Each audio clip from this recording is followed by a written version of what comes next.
Good afternoon and welcome to Second Chance. Second Chance is a weekly talk show that examines a wide range of social issues and seeks to inspire physical, emotional, social, and spiritual healing, believing that God is a God of second chances. And through faith, all things are possible. Second Chance airs live each week from the beautiful campus of Oakwood University and features real people with real issues and offers real answers. And now, here's your host, Kenneth Anderson.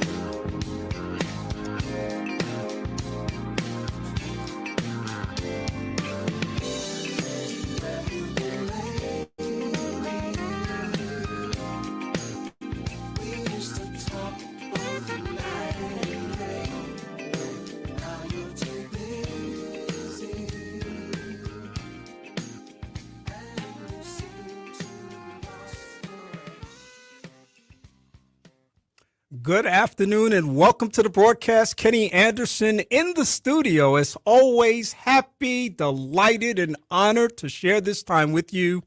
As you know, if you've been listening to the show for a while, we've been at this for a very long while. We're in our 33rd and a half year of broadcasting on the Second Chance radio show. And I'm always pleased to be here with you to share information and inspiration through the broadcast Second Chance, airing every Sunday from 2 to 4 p.m. Central Standard Time. And we're always honored when you choose to turn that dial or whatever that device is toward this conversation that we always promise will be insightful and engaging. Now, this afternoon, you have several opportunities to check in with us. You can check with us at 90.1 FM if you're on the local level. That's our radio station tag. You can also check us out on the internet at WJOU.org. So we're worldwide today, and we're very happy to be that. But I always like to let people know about the bonus cut. That means that you can go to Praise 90.1 FM on Facebook or Praise 90.1 FM on YouTube, and you can actually see me and my guests engage in dialogue on this afternoon. We hope that you will take whatever option is available to you and make the most of that experience. Now, if you also have been listening to the broadcast since the first of the year, you know that every show this year is being dedicated to the life and legacy of my dear mother-in-law, Mother Earnestine Fletcher Tibbs, who we lost on December 11th of last year, but we have established a scholarship in her name. It is the Earnestine Fletcher Tibbs Memorial Scholarship, going to students majoring in social work at Alabama A&M University.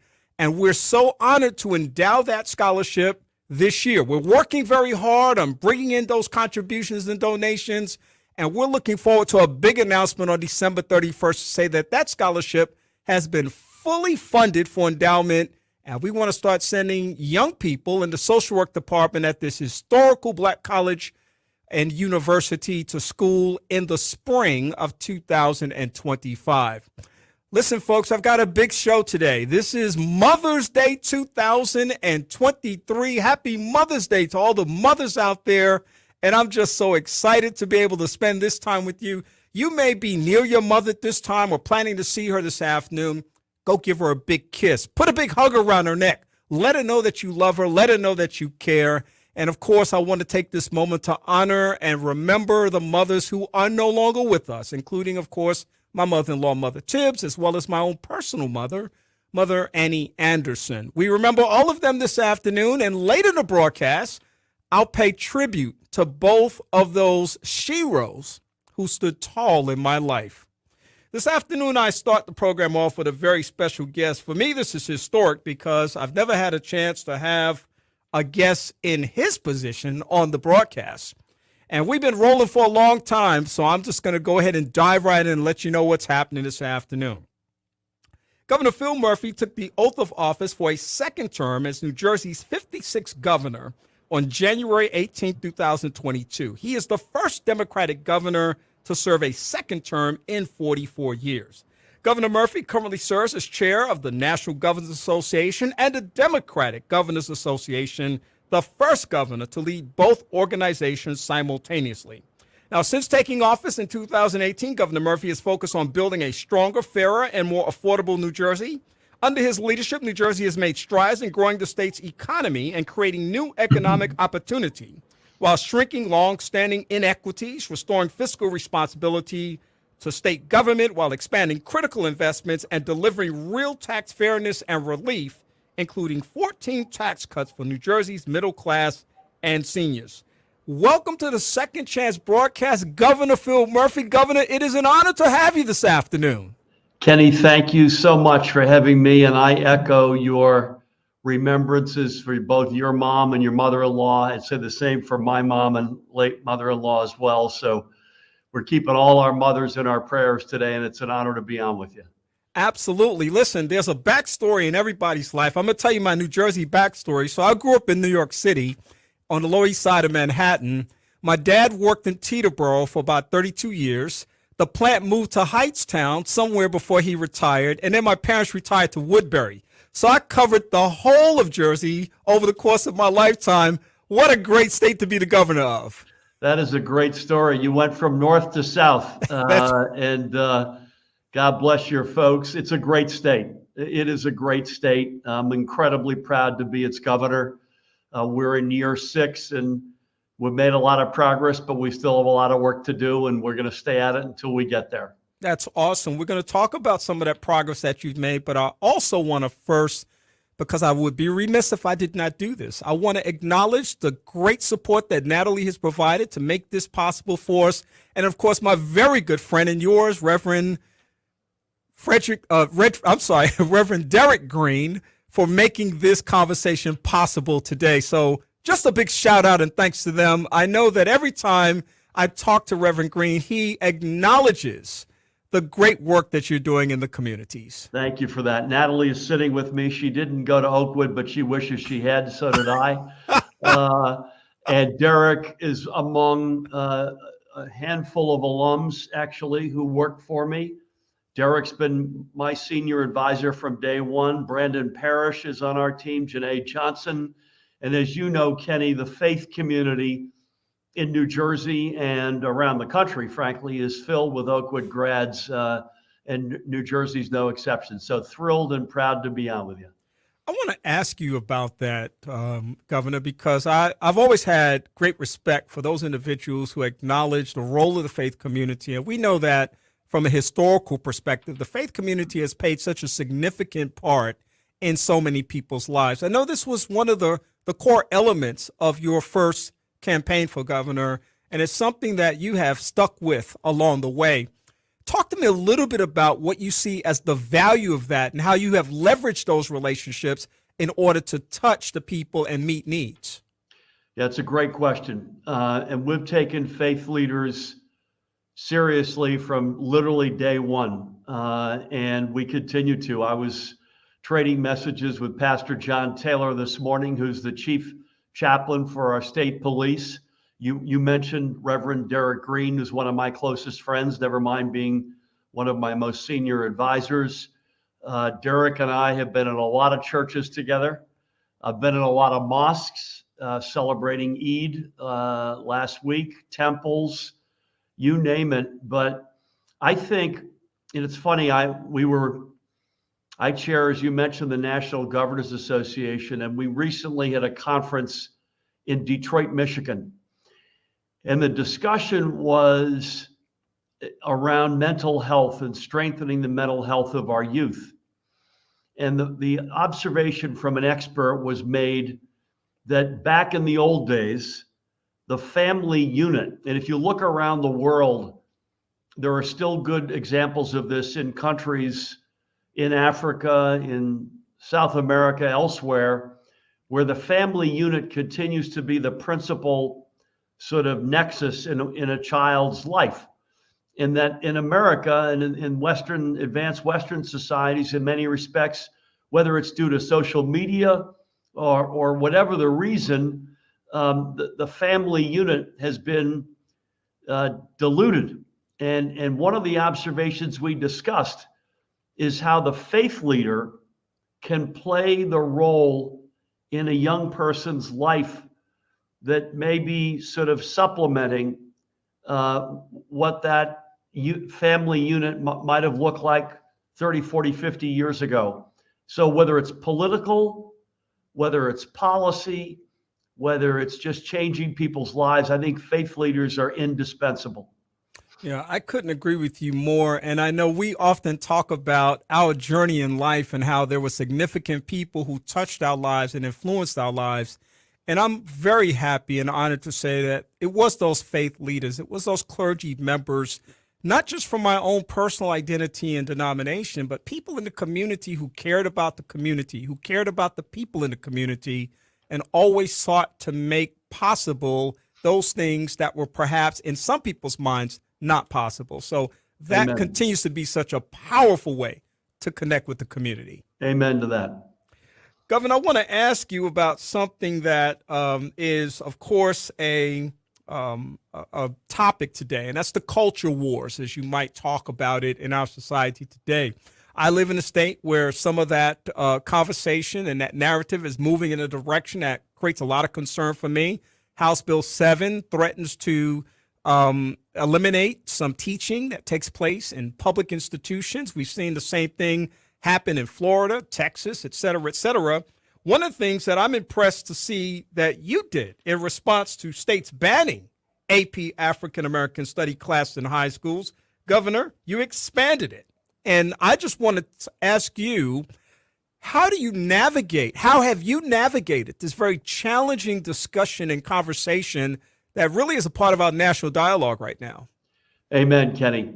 And it's challenging in New Jersey, but I don't think I've been dealt as tough a hand as you've been dealt in Alabama. I think we've got still, we're comfortably on the right side of history, but I think it's reprehensible to preemptively excise, eliminate, delete elements of our history, especially as it relates to slavery and the tragedy associated with it for many hundreds of years, and the implications that slavery has in this very moment. And I will just say, we're going the opposite direction. We're going to teach the whole truth and nothing but the truth, even if it hurts. And I worked for Barack Obama as his ambassador to Germany, and I quote him all the time when he used to say, you'll remember it, we wake up every day trying to perfect our union. Let's admit that we're not perfect. Let's admit that we made mistakes in some cases. Slavery, a tragic multi-century mistake. But if we own up to it and we're honest about it, we'll be stronger as a society and stronger as a nation. That's what we believe in New Jersey with all our hearts. Sadly, I don't think that's the case with elected officials in many places around the country, and we're going to continue to wake up every day and do everything we can to push back against that.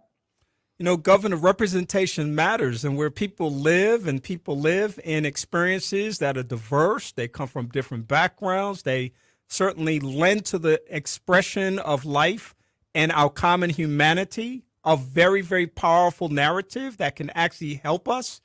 I can't imagine being in a world where everybody was the same, or I was trying to push somebody out of the conversation. What a bland, uninspiring world that would be. I couldn't agree more. And what makes it even more acute in a place like Alabama, I could argue that at least the modern history of resurrection, resolve, resistance on behalf of Black Americans, I could make the argument that no state has written that history more than Alabama, which makes this even, never mind all the tragedy associated with slavery. Let's look at what Dr. King did. Let's look at what happened in Selma. Let's look at, you name it, Rosa Parks. It goes on and on and on. And the notion that that would be censored, which is the only word I can think of, is reprehensible. You know, Governor, I'm always excited when I see conversations about the minimum wage going up. We know it's been static for so many years. We know it has not kept pace with inflation and other financial challenges that people have faced. I'm of an age where I can remember the minimum wage when I got my first job many, many years ago, working as a foot messenger in the streets of New York, was $1.68 an hour. You, of course, are leading the charge for $15 as a minimum wage. Talk to us a little bit about what your thoughts are about minimum wage, some of the pushback that people are offering as a response to the elevation of this minimum wage and where you stand in terms of this position? Yeah. Kenny, I remember mine was $1.75, so I was a little bit, I was a step or two behind you there. There's good news and not so good news here. It took us 2 or 3 years in office to convince enough legislators to pass a bill to raise the minimum wage to $15 an hour. So I'm frustrated it took as long as it did, but we got it done. And it's on a scale increasing every year. This coming January, it will get to $15 an hour. And it's transformational. It's pulling a whole thousands of people in our state from below the poverty line or near the poverty line to above it. And we should not make light of that. Having said that, 40 hours a week, $15 an hour, a 2-income household has you barely above the poverty line.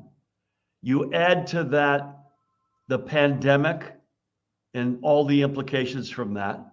You further add inflation, and it's almost, Kenny, quaint that we had a debate about $15 an hour. That's the other thing. Find someone right now who's paying $15 an hour. Nobody can get anybody for less than a lot more than that. So we're going to get to $15 an hour, but I will tell you that is not the promised land. I am completely open to seeing ourselves find a way to get that up meaningfully. Again, in the real economy right now, it's already up there. Let's get a statute in place that makes sure it stays up there. It's like so many other things I think about: affordable housing, access to health care. Having access to a living wage seems like it should be a fundamental right as human beings. Why are we even debating it, right? Yeah.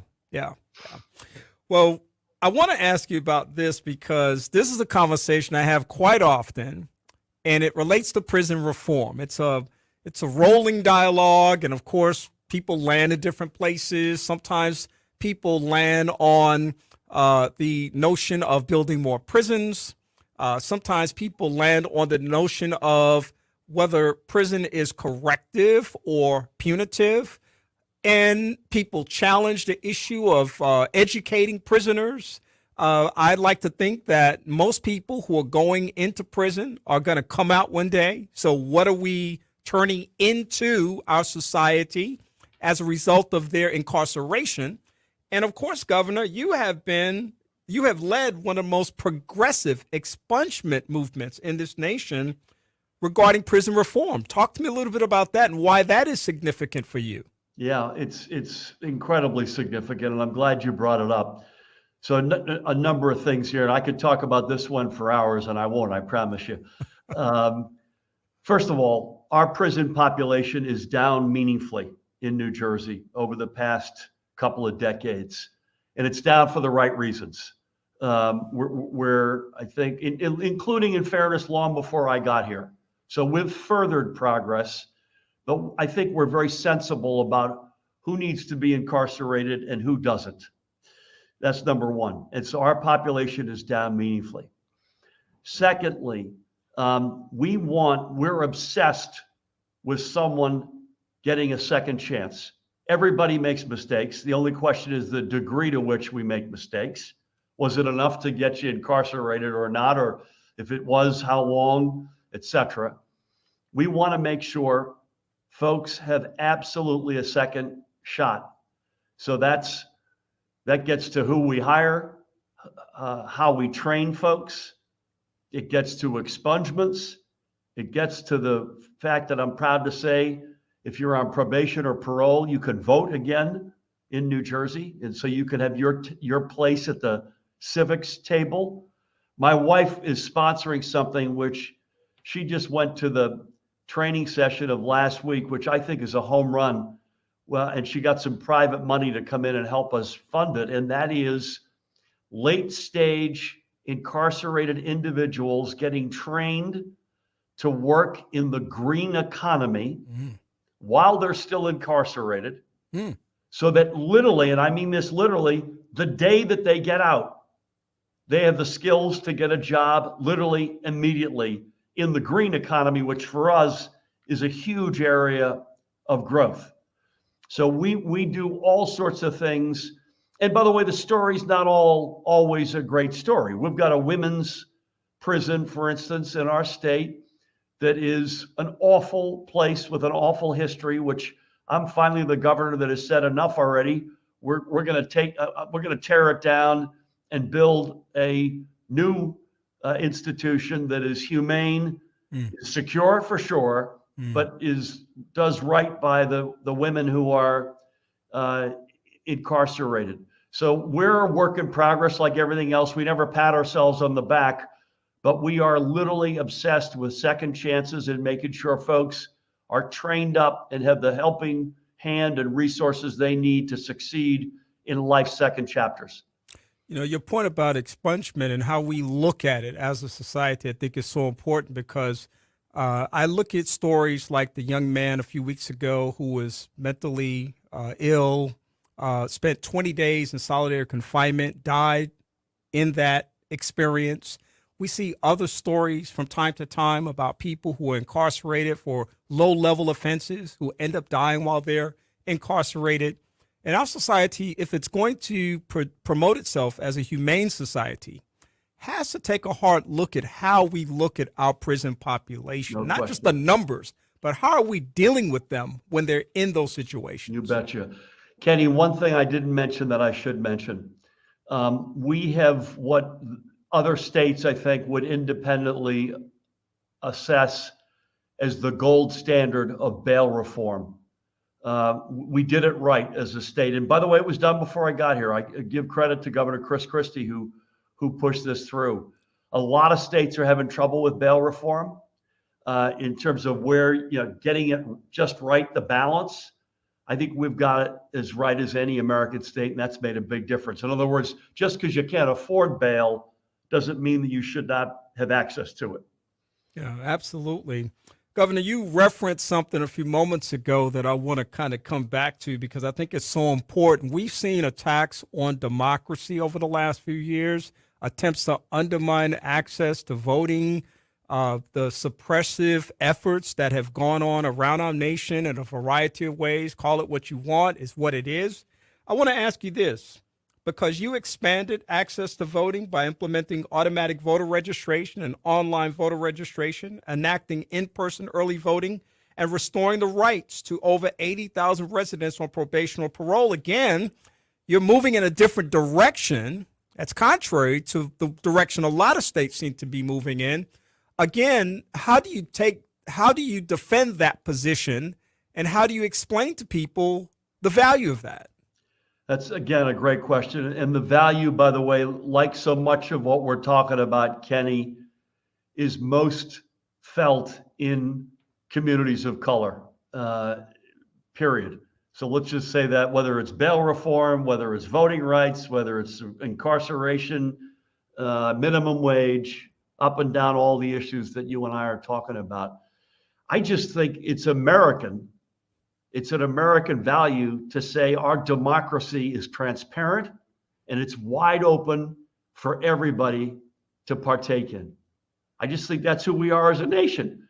So the notion that would make it easier to vote seems to me to be consistent with who we are as a country. And I think the states and the people who want to shrink the right to vote, make it less transparent, make it less accessible, that's counter to what I believe are American values. So we're going to, my view is if you're on the right side of history, stay there and do more. There's more I'd love to do. I'd love to do same day registration, which we don't have yet, but that's one that I'd still like to see us get in New Jersey. But we've opened up democracy wide, and we're going to continue to do so. Well, we absolutely need people standing on that wall defending democracy for what we've known it to be and the impact that it's had on our society. From June 2015 until March 2017, Governor, you served proudly on the national board of the NAACP, and a storied organization that certainly has had many, many victories over the years. In this day and time, there are people who will question the merit of an NAACP, the usefulness of it, the relevance of it. What would you say to someone who perhaps said, yeah, that was then, this is now, we got more progressive movements, there sometimes seems to be out of step or out of touch? What would you say as a former member of that board? That's a great question. I think it's as relevant today as it's ever been. Derek Johnson is a dear friend, a former fellow board member of mine, and has been the chief executive officer now for a number of years. He's a Mississippi guy, by the way, down in your geographic neighborhood. I got involved because Julian Bond was a dear friend of mine, and sadly has since passed away. I think it's still incredibly relevant. And I think it's everything from, and remember, the Legal Defense Fund is also incredibly relevant, but a separate organization. So the NAACP Legal Defense Fund is also extremely important and extremely relevant. But I just think, particularly in a country, sadly, where you got too many people trying to divide us. Look at what's going on in Mississippi, by the way. Speaking of Mississippi, the whole sort of judicial and law enforcement, never mind what they did with the Jackson water system. It's just or hospitals that are closing. You have too many places in the country right now where the fault lines, particularly between Black Americans and white Americans, are widening and not shrinking, becoming starker. And I think that tells me that you need organizations like the NAACP now more than ever before. I think they believe that, and I think they're right. So I'm still I can't sit in the board because I'm governor, but I love the organization, and I'm still a huge fan. Governor, we see the interviews, the articles, maybe the tweets even, but what does Governor Phil Murphy enjoy doing in his spare time? Wow, good question. My wife and I have 4 kids. They keep us busy. So that's number one, family. I like to read. So I've always got a book going, and it's always a nonfiction book. So I've got one right now on the biography of George Shultz, who's a former Secretary of State, who was one of my mentors, a guy who was very good to me when I was ambassador in Germany. We play sports. We love sports. Occasionally we'll do something culture. If you're from Jersey, you got to love rock and roll, and we do. You know the state well. Kenny, you know what that means. Oh, yeah. I'll tell you a cool thing. Last Saturday night, Bruce Springsteen has his archives at Monmouth University, and he had his first ever Who Influenced Me in Music. Wow. Which was totally cool. Yeah. Steve Earle, who's a country guy, Steve Van Zandt, who's one of his founding members of his own band, Sam Moore of Sam and Dave, who's there, 87 years old, still with a great voice. Ooh. Darlene Love, who I've known over the years, was there, bearing down on 82, still with the best voice in the house. And it was a classic. They didn't all have Jersey roots, but their lives had sort of taken them through Jersey, if not from Jersey. But rock and roll and great music is on that list. Wow, what the energy in that room, just to be a fly on that wall would have been absolutely amazing. Absolutely crazy. Wow. Governor, we've got maybe another minute and a half, and I'm certainly very appreciative and grateful for the time that you've granted me today. Can you, in 30 seconds, tell me what you hope your legacy to be when you're no longer governor of this state? It's a great question, and I probably should spend more time thinking about what that is. But I would say 2 things, Kenny. Number one, I was, as governor, at every second the guy I said I would be. In other words, I didn't say one thing to get elected and then do another thing as governor. And I'd say, secondly, maybe more profoundly, we got elected to fix the place at every level, grow the economy, become more fiscally responsible, shrink the awful inequities that we inherited. And I hope that when history writes the books on us, it'll say they said they were elected to fix this place, and they did. It's a great way to end this conversation. Phil Murphy took the oath of office for a second time as New Jersey's 56th governor on January 18, 2022. He is the first Democratic governor to serve a second term in 44 years, and he has graced the platform this afternoon on the Second Chance radio broadcast. Governor, honored to have you here today. I hope that we can talk again in the future. Kenny, I would love that, and the honor is all mine. Thanks so much for having me. All right. Have a fantastic day. You too. Happy Mother's Day. Thank you. And likewise. Governor Phil Murphy joining us this afternoon for a candid conversation, and we certainly are appreciative of the great information that he shared this afternoon. That was a first for me, folks. First time I've had a chance to interview a governor on the broadcast, and that was a lot of fun.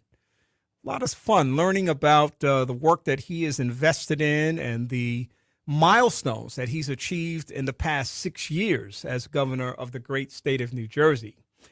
We will be back in just a moment with another guest on the Second Chance broadcast. But first of all, we want to take this short opportunity to play a short song. And I'm going to keep it real short because I want to get into this next conversation. It's Second Chance. I'm Kenny Anderson. I hope you're having a fantastic day. Let the words of my mouth bring you praise.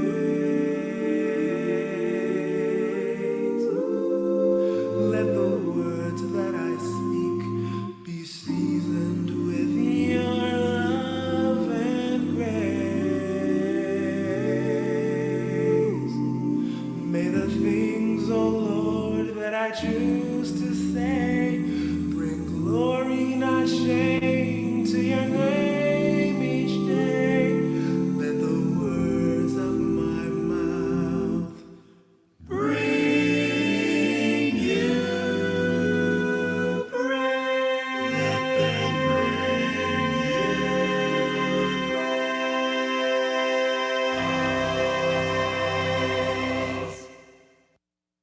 Save a place for me.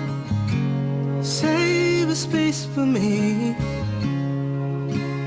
in your heart. Every year, the United Negro College Fund helps thousands of students go to college. But for everyone we help, there's one we can't, not without the funds. Save a place for me. Please support the United Negro College Fund. A mind is a terrible thing to waste. Call 1-800-332-UNCF. A message from the Ad Council. Transforming lives. Transforming lives. You're listening to Second Chance with Kenneth Anderson.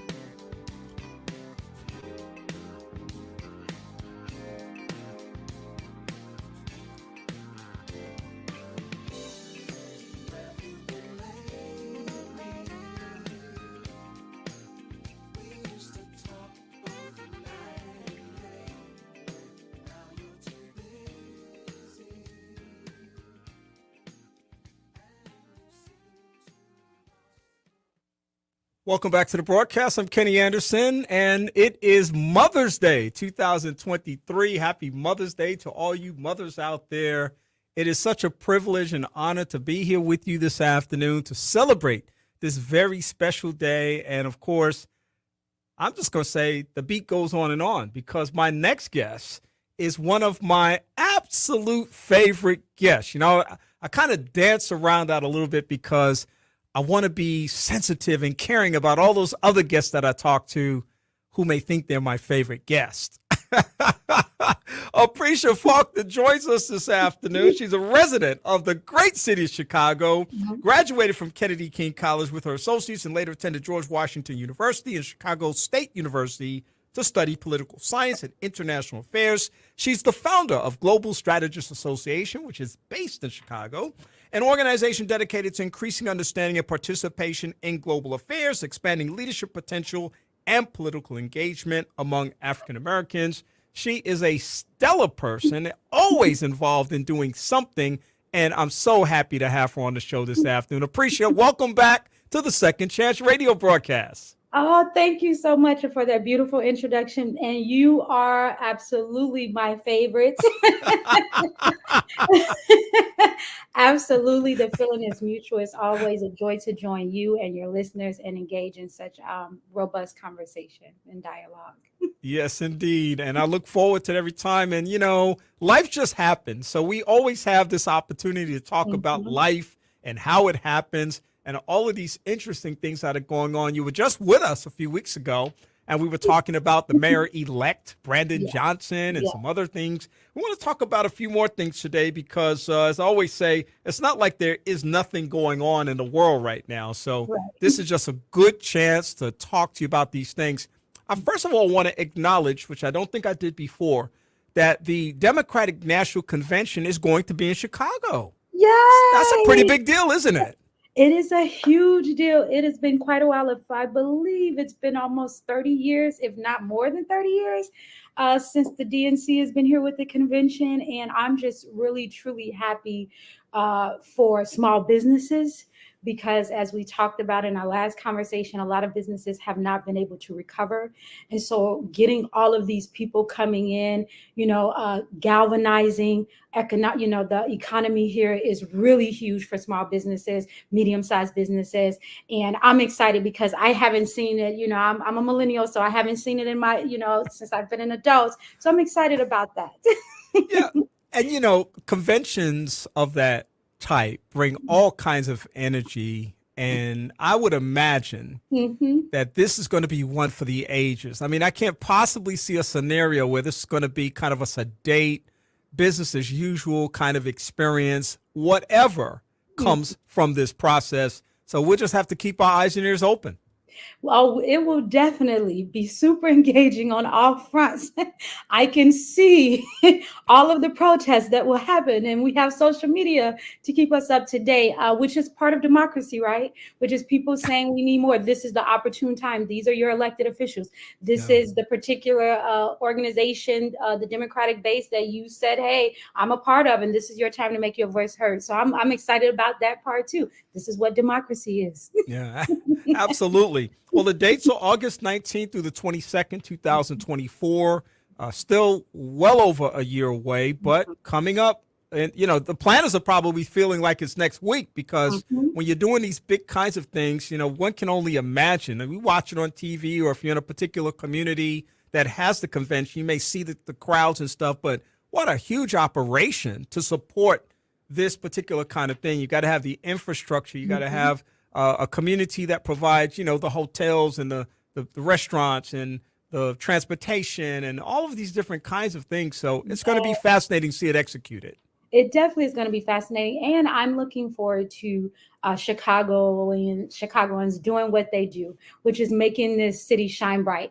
Chicago gets a bad rep in the national news. When I talk to people who are across the pond or in parts of the continent of Africa, I don't hear the same urgency that I hear when I talk to people who are watching the news constantly. So I'm looking forward to the city shining to its residents, showing the rest of the world what Chicago is and how it is a beacon of light, for the rest of the country and the rest of the world, and why it's one of the greatest cities in the world. It really is. I'll attest to that for sure. One of my absolute favorite cities in the world. Appreccia, is there a scenario where you see the possibility of Joe Biden perhaps not being the nominee in August of next year? Of course, nothing is settled till it gets on that convention floor, but you hear conversations about various kinds of things. Still, you got the age thing out there. You got people talking about the health thing. You got people in both parties actually not wanting Trump, not wanting Biden. And majority numbers of people who are feeling that way. They just want something new and a different generation. I see where Robert Kennedy Jr.'s indicated that he's going to run for the Democratic nomination. So, anything can happen in the next few months or year. Do you see a scenario where that's not Joe Biden standing on that platform in Chicago next year? Yes and no. Yes and no. I think that if we're talking about somebody who has, dedicated half of his life to serving and feeling like he did it, he always wanted to be president. We know that through him running multiple times, him trying to get the nomination for a couple of years and not getting it, and him finally doing this and actually not being a bad president. We might not get everything out of this administration, but when you are trying to recover from what was the 2016 election, listen, we needed a stable hand and a stable mind And so he tended to bring that level of stability that the nation needed. And then too, getting us through COVID, right? Recovering from that. I say no, because I'm like, well, perhaps he's tired. Perhaps he reached, his pinnacle, and he did what he wanted to do. And he said, okay, I'm older, I'm tired. I want to spend time with Jill, Dr. Biden, and the rest of my family. And then there's also the politics around it, being a one-term president, not having the legacy of an Obama or a Clinton as a Democratic, president. And so that plays in it too. And then two is, where's the party on Vice President Kamala and this rhetoric that is happening around, unfortunately, the moderates in the Democratic Party about whether or not she could be the presidential nominee and whether or not they would go against her. And so it's all of those issues coming up. I think politics will play a really big role in whether he decides to run or not. But I think it's either or, right? It's kind of 50-50. And I would not necessarily be opposed to a second Biden term. It's going to be, I think, one of the most fascinating storylines, because he certainly has a kind of, careful and say this, a kind of vulnerability, I'll say, in a number of different areas. The delay in the announcement, even about running again, and all of the things that we've seen. Joe is good for putting his foot in his mouth. But at the same time, he is. But at the same time, we've also seen some really good things. And again, we got that Democratic machine in terms of the PR marketing piece that I still think do a very poor job of getting the messaging out there so that people can know what has been done. Right now, they're embroiled in the battle against the battle for student loans and providing that right to take away some of that debt from people. All I know right now is that that's being done in the shadows. And I'm a pretty engaged person when it comes to news and stuff, but there should be messaging like, someone's trying to take this away from you. Don't let them do it. I mean, you should see it out there. And either what it's been reduced to now for me has been either it's going to be a win or loss. And then there'll be some finger pointing. But the Democrats shouldn't sit back and wait for those things to happen. They should craft the narrative. They should direct the messaging. And they're still doing the most awful job of that. Absolutely. And it's been a long time since they've been able to get it right for some reason, even going back to the Obama days. They just have not been able to capitalize on the urgency and the agency that is needed for them to be able to say, hey, this is our issue. They've been doing a good job when it comes to certain institutions taking away women's rights. They've been doing a better job on that and sounding the alarm and putting out a clarion call around that. But it has not been the same around other issues, like you mentioned about student loan debt. It hasn't been the same around whatever their role is about racial justice. They have the diversity, equity, and inclusion statement within the federal government, and they've done more to hire. And they hired former Ambassador Susan Rice to kind of be the domestic policy face and all of that. But I don't really know what that means and what that means in terms of racial justice, and whether that means, policing won't be militarized so much and the dollars will be reduced or whatever. It's just not good. They just don't tell us, So yeah, they have a lot of work to do on that front. Yeah, they should get a bunch of 22 and unders and just put them in a room for about, 6 months to 9 months and come up with some kind of creative campaigning. I think it would take them a long way as a consequence of that. It's true. And just before we move on, another point is, I think they do a poor job as well of telling about what Vice President Kamala is doing. She has been traveling the globe, being a real strategic ambassador. And she's also been highlighting the issues that are plaguing, African descent folks around the globe, which is a large majority of the population. And they don't highlight what country she visits. We'll get a blurb here and there, and we'll get it through her Twitter feed, and they'll put out a statement. And that's kind of the end of it. And I'm like, okay, we need more. Yeah. Most people don't know where she's been and what she's doing while she's there and what happens when she comes back. And maybe that's deliberate. I'm not sure. But they need to do a better job of letting us know the role of the vice president and what she's been doing. She's been doing great work abroad. Yeah, and the reason I can't tell if it's deliberate or not is because they've bungled everything else. Right. And so I don't know if it's their incompetence or if they're deliberately trying to do something. Right. At the very worst, if they're deliberately trying to do it, it's probably because somebody sees her as a liability of sorts And that is disturbing in itself. Right. And it should be disturbing for the Democratic Party, because if Right. they intend to run together, and we're not just looking at what happens next year in the election, but we're now starting to look 5 years down the line when there's the next election that's coming up, people need to be thinking about those things along the way.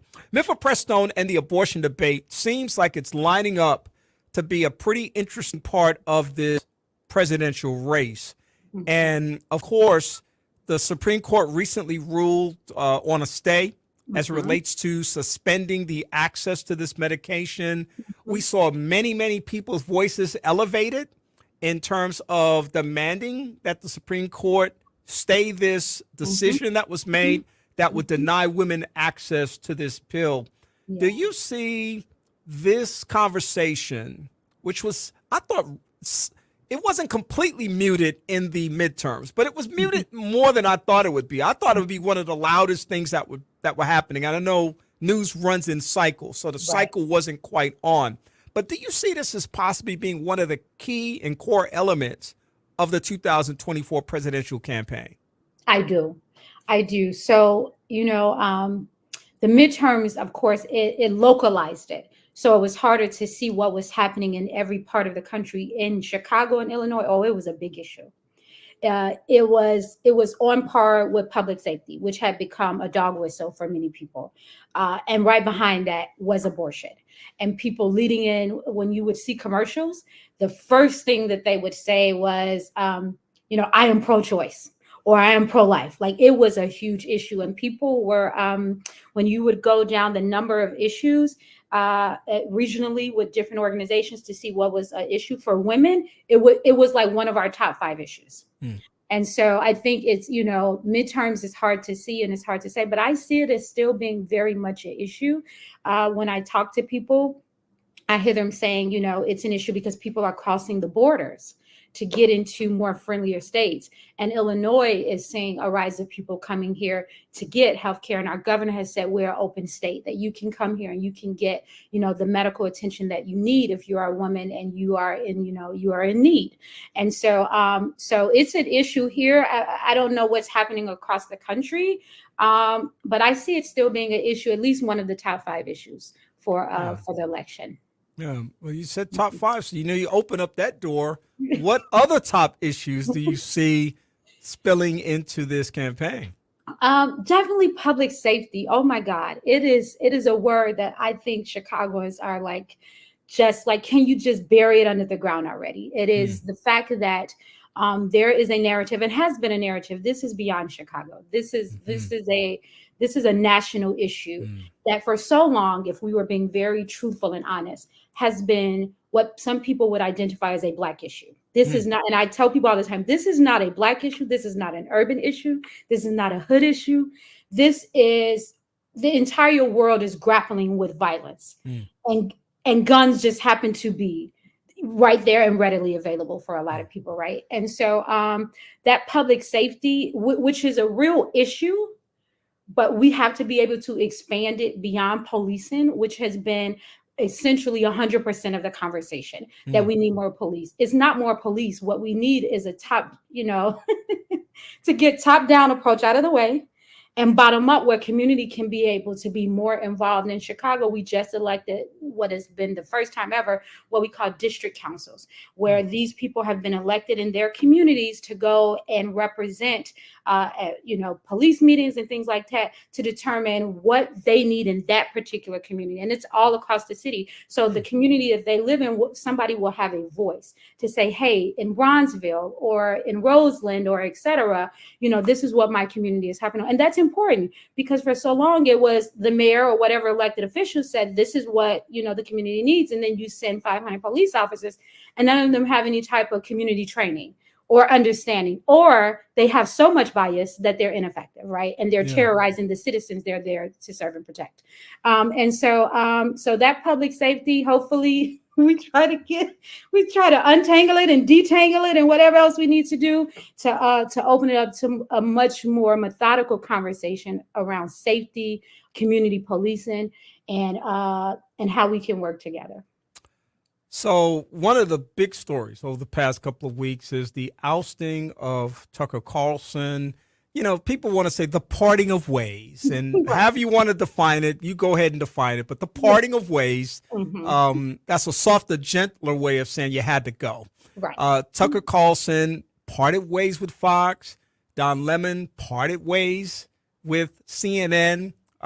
He, of course, Don, very, very upset about that, said he was surprised. In fact, the morning of the afternoon that Don was released, I watched the show, and it was like a regular show. I didn't see anything coming. I didn't have any indication it might happen. And then all of a sudden, my phone starts blowing up, text messages and stuff about Don Lemon is out. And then shortly after that, I'm on Clubhouse and I'm hearing this conversation about Tucker Carlson. So it was a rather surreal experience. Just, we don't know everything about these stories. Clearly, we're learning some things still, but just fundamentally, what do you think is happening here? Whew, I wish I knew, right? I wish I could be a fly on the wall in these offices, executive offices. I will say, I think over at Fox, that $787 million payout that Murdoch had to sign off on, somebody had to pay. There was retribution somewhere, somehow. That's going to get somebody's attention for sure. Somebody's got to be fired. Allegedly. And the owner's probably not going to resign or sell his asset. So somebody's head is going to roll. Right, because remember a couple of years ago when this particular network and owner was engaged embroiled in a scandal across the pond in London for listening on some of the elected officials, and somebody had to go there. And so I think that that whole thing with Dominion and having to publicly say that you all deliberately got on your news station and outright lied, that could not go without penalty. And it had receipts.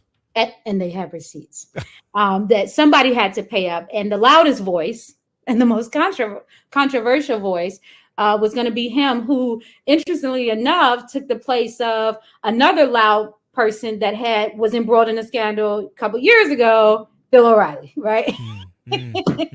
So it just keeps regurgitating. It just keeps happening. Obviously, they haven't learned their lesson, but I think that's what's happening over at Fox. Maybe this big old payout, shy of $1 billion will, change something. Perhaps. I'm not quite optimistic, but maybe. You know what? Over at CNN, it's hard to tell because CNN used to be my go-to channel for news. I have a lot of different international other news organizations, Reuters, the BBC, there's foreign policy stuff I read. But if it was national news, I was chiming in to say over the last year, since they ousted, the former president, I'm not sure what's happening. And the organization reads so neutral that I'm not sure what I'm getting over there.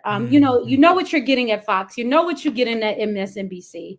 I'm not sure what I'm getting over at CNN. And so I feel like Don Lemon kind of was in that space. I had not been watching it as much lately. I never really watched Don Lemon in the morning. I watched him in the evening. I always thought he had a good evening program. So I didn't understand why he was moved to the morning when that did not seem to be, the way that he anchored previously. So it just seems like there's a whole lot of fluff going on over at CNN. And I just hate that they did not have the leadership to bring that man in and have a conversation with him. It's kind of what they did to Tiffany Cross over at MSNBC. Like, your show is done and we're going to tell you through these particular means, and you don't have any way of actually preparing yourself for that. And that's unfortunate. And that keeps happening with Black folks all across this country. Yeah, I'm going to take it back to Chris Cuomo in terms of something I think that you alluded to a moment ago about, the objectivity of the reporting.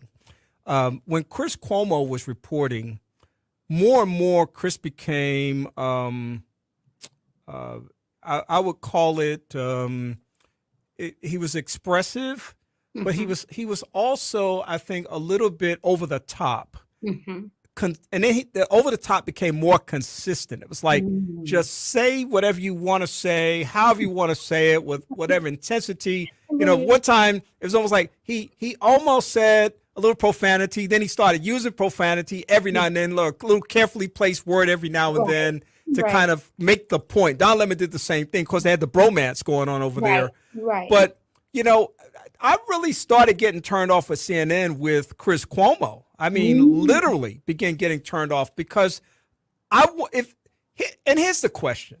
This is the one that's really just knocking me around these days. What is news? What justifies something to be told by somebody in like a 26-minute window, 24-minute window? I mean, what is news? And when I watched the news the other night, it burned my soul one more time because this is the local news. Because for the first 6 minutes, it was like this house burned down over there. This person got shot over here. This baby was left abandoned over here. I'm like, those are horrible stories for sure, but why is that news? I'm not saying it's not, but I'm saying to me, there should be more accountability for what we call news. Oh my God, absolutely. I agree with you. I had been stopped watching Chris Cuomo, so I didn't know he was doing that. Oh, histrionic. I mean, just really, really just out of his sorts. I was like, wow. Oh my God, that's crazy. I didn't know he was doing all that. Yeah. But I will say I totally get it because one of my favorite local stations here, I had to turn off because for the first 15 minutes, it was, oh my God, it was this Black person did this. This Black person did that. And I was like, if you will watch this, you will think that Black people are just raining down bullets every day, all day. Like I'm like, this doesn't make any sense. Yeah. And somebody higher up has decided that this particular issue narrative needs to be pushed. I remember when I was in college and I took a public media class, they was like, if it bleed, it leads. That type of thing is what news stations kind of lean into. And I'm like, this is preposterous. This does not do anything for anybody. And I think that there's a station that to me always at least tries to get it right. And that's what happens to be a public station, PBS. Yeah. One of my favorite stations. Yeah. There's a level of objectivity, but it's not necessarily neutrality. Right. And that's important. And I think over at CNN, they haven't figured out how to do that, how to be objective, but not how to be, you can't be neutral where people have taken really, really hateful sides. Yeah. And the new owner or new president or whoever doesn't know how to do that. And I don't think that's a marketing class. I think it's beyond that. Are you paying attention to what's happening on the ground? And you just can't go and tell it. But then you know what I tried the other day? I tried News Nation, which is a news station. And I see Dan Abrams on there. And, you know, he's used to be with ABC. And I was like, this is like low key raining into Fox. And I can't even watch it. And I felt bad because I wanted to give it a try. It's new. I see some former faces from ABC, from CNN. I'm like, okay. And then I heard talking points that alarmed me about, you know, people being super woke and why are folks woke? And I was like, okay, I can't take this. I tried, but I'm going to have to go back. So awful. Your question is still standing, but I wish folks would learn how to be objective and not neutral because we need it in this moment. Yeah, absolutely. I agree 100%. Well, look, Appreccia, time flies when we're having a good time, and the time is gone. Woo, look at the time. Yes. We want to let people know how they can reach out to you. You've got some great work going on all the time on the ground. You got a big 10-year anniversary coming up here in October. Yes. I'm excited about it. I'm already trying to get my head together, ready for the trek into the cold, we'll call it, of October. But I do plan to come. Hey. And so tell people how they can connect with you for more information about the work that you're doing. Sure. So they can find Global Strategists Association, which I'm the founder of, on our website, gsachicago.org.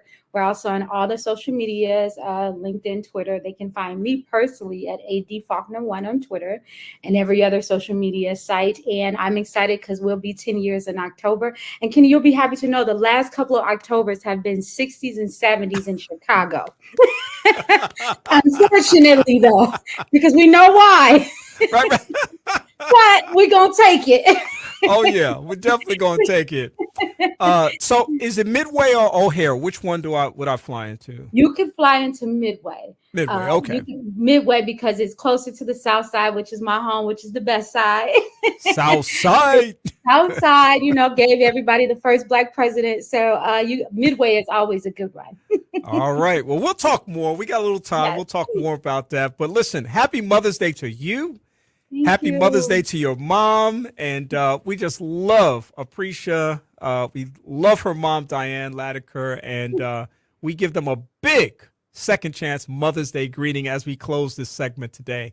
Have a great rest of the day. We'll see you soon. Thank you so much, and happy Mother's Day to all the listeners and all the women in your family, Kenny. Thank you all. Thank you so much. Appreccia Faulkner joins us periodically for a conversation. The segment is called Reimagining Our World with Appreccia Faulkner, but we just kind of talk to her about whatever we want to talk to her about because she's got so much information, so many great perspectives about life.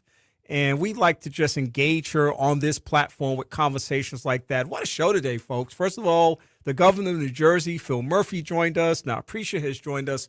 We have a lot more to go today. And we'll round the show off today with my special tribute to two mothers in my life that I've known. My mother, Annie Anderson, and my mother-in-law, Earnestine Fletcher Tibbs. I'm going to come back in just a moment with more of the broadcast. I'm Kenny Anderson. I hope that you're having a great day. Praise 90.1 FM for guidance. When you can't see a way. For inspiration. Take complete control of me. For upliftment.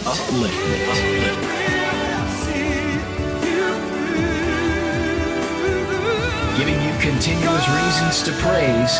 We're Praise 90.1 FM.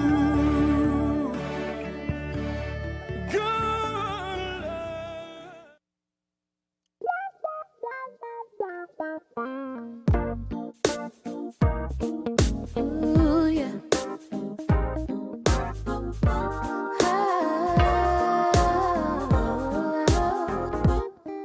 Even when the sun comes up or when day turns to night,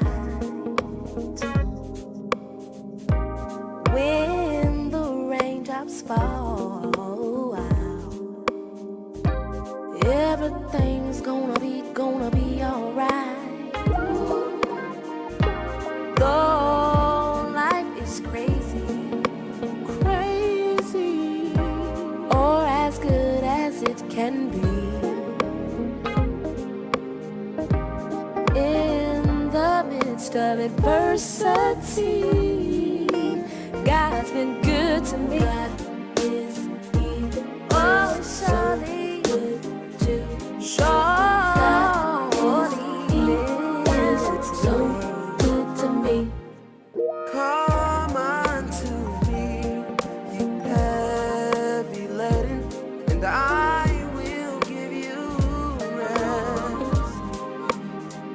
He says you try to solve your problems, yes, giving your best.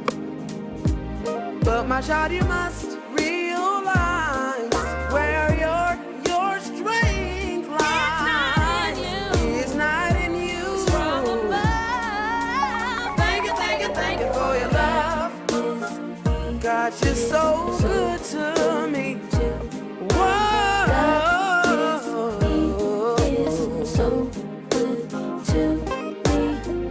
He's so true and he's so kind and protective, yeah. So good to me. So lift your arms to the from whence your help cometh. it cometh from above. Know that you are under his care, and he'll be right there to give you Whatever you need,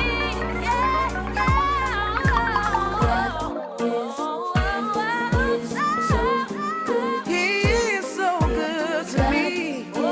thank you, Jesus. Oh Lord, You heard my cry, yes you did. and you pitied every cry.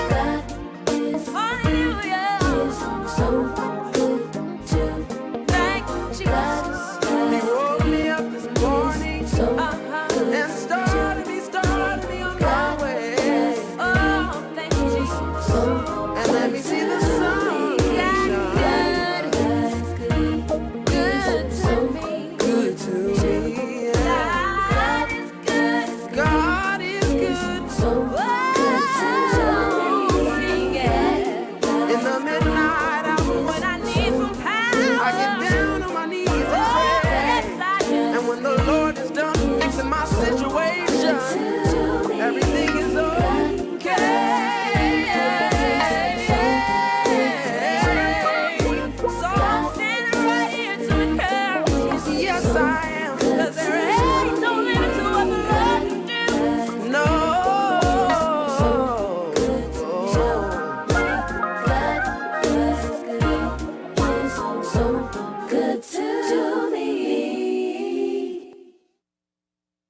You know that the ice cream scoop has the power to make a child smile, and that by slowing us down, the traffic light can keep us going.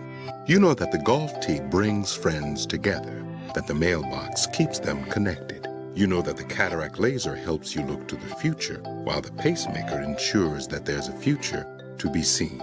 You know that the lawnmower, the clothes dryer, and the elevator make life easier, that the blood bank makes life possible. You know that these things we count on every day started as ideas. But did you know all these ideas came from the minds of African Americans? Support minority education today so we don't miss out on the next big idea tomorrow. The United Negro College Fund, a mind is a terrible thing to waste.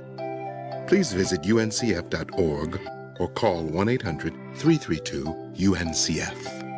Brought to you by UNCF and the Ad Council. Transforming lives. Transforming lives. You're listening to Second Chance with Kenneth Anderson.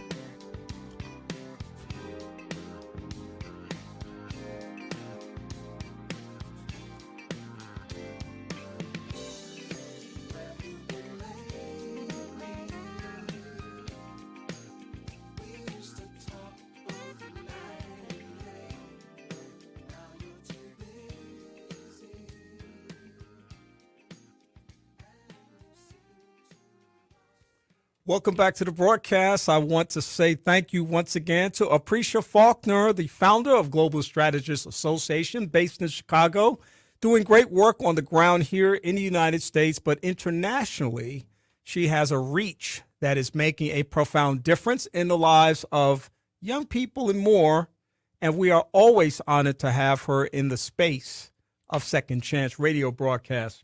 My next guest is a person who I deem to be a very special person in my life. Not only am I going to give him a lot of accolades, but I'm also honored to call him friend. Dr. Jason Max Ferdinand serves as the Director of Choral Activities at the University of Maryland, College Park. He assumed the role in the fall of 2022. He is very humbled to be standing on the shoulders of his mentor, Edward McClary, who guided the choral program for 20 plus years. Jason, professor, conductor, composer, speaker, is the founding artistic director of the Jason Max Ferdinand Singers, an ensemble of exceptional talents, and was the first director of choral activities, choir of the music chair of the music department, and a full professor at Oakwood University, where he conducted the Aeolians at this hallowed institution. He is a published author and composer with GIA Publications, featuring the book Teaching with Heart, Tools for Addressing Societal Challenges Through Music, and the Jason Max Ferdinand Choral Series of Walton Music. He's a native of Trinidad and Tobago.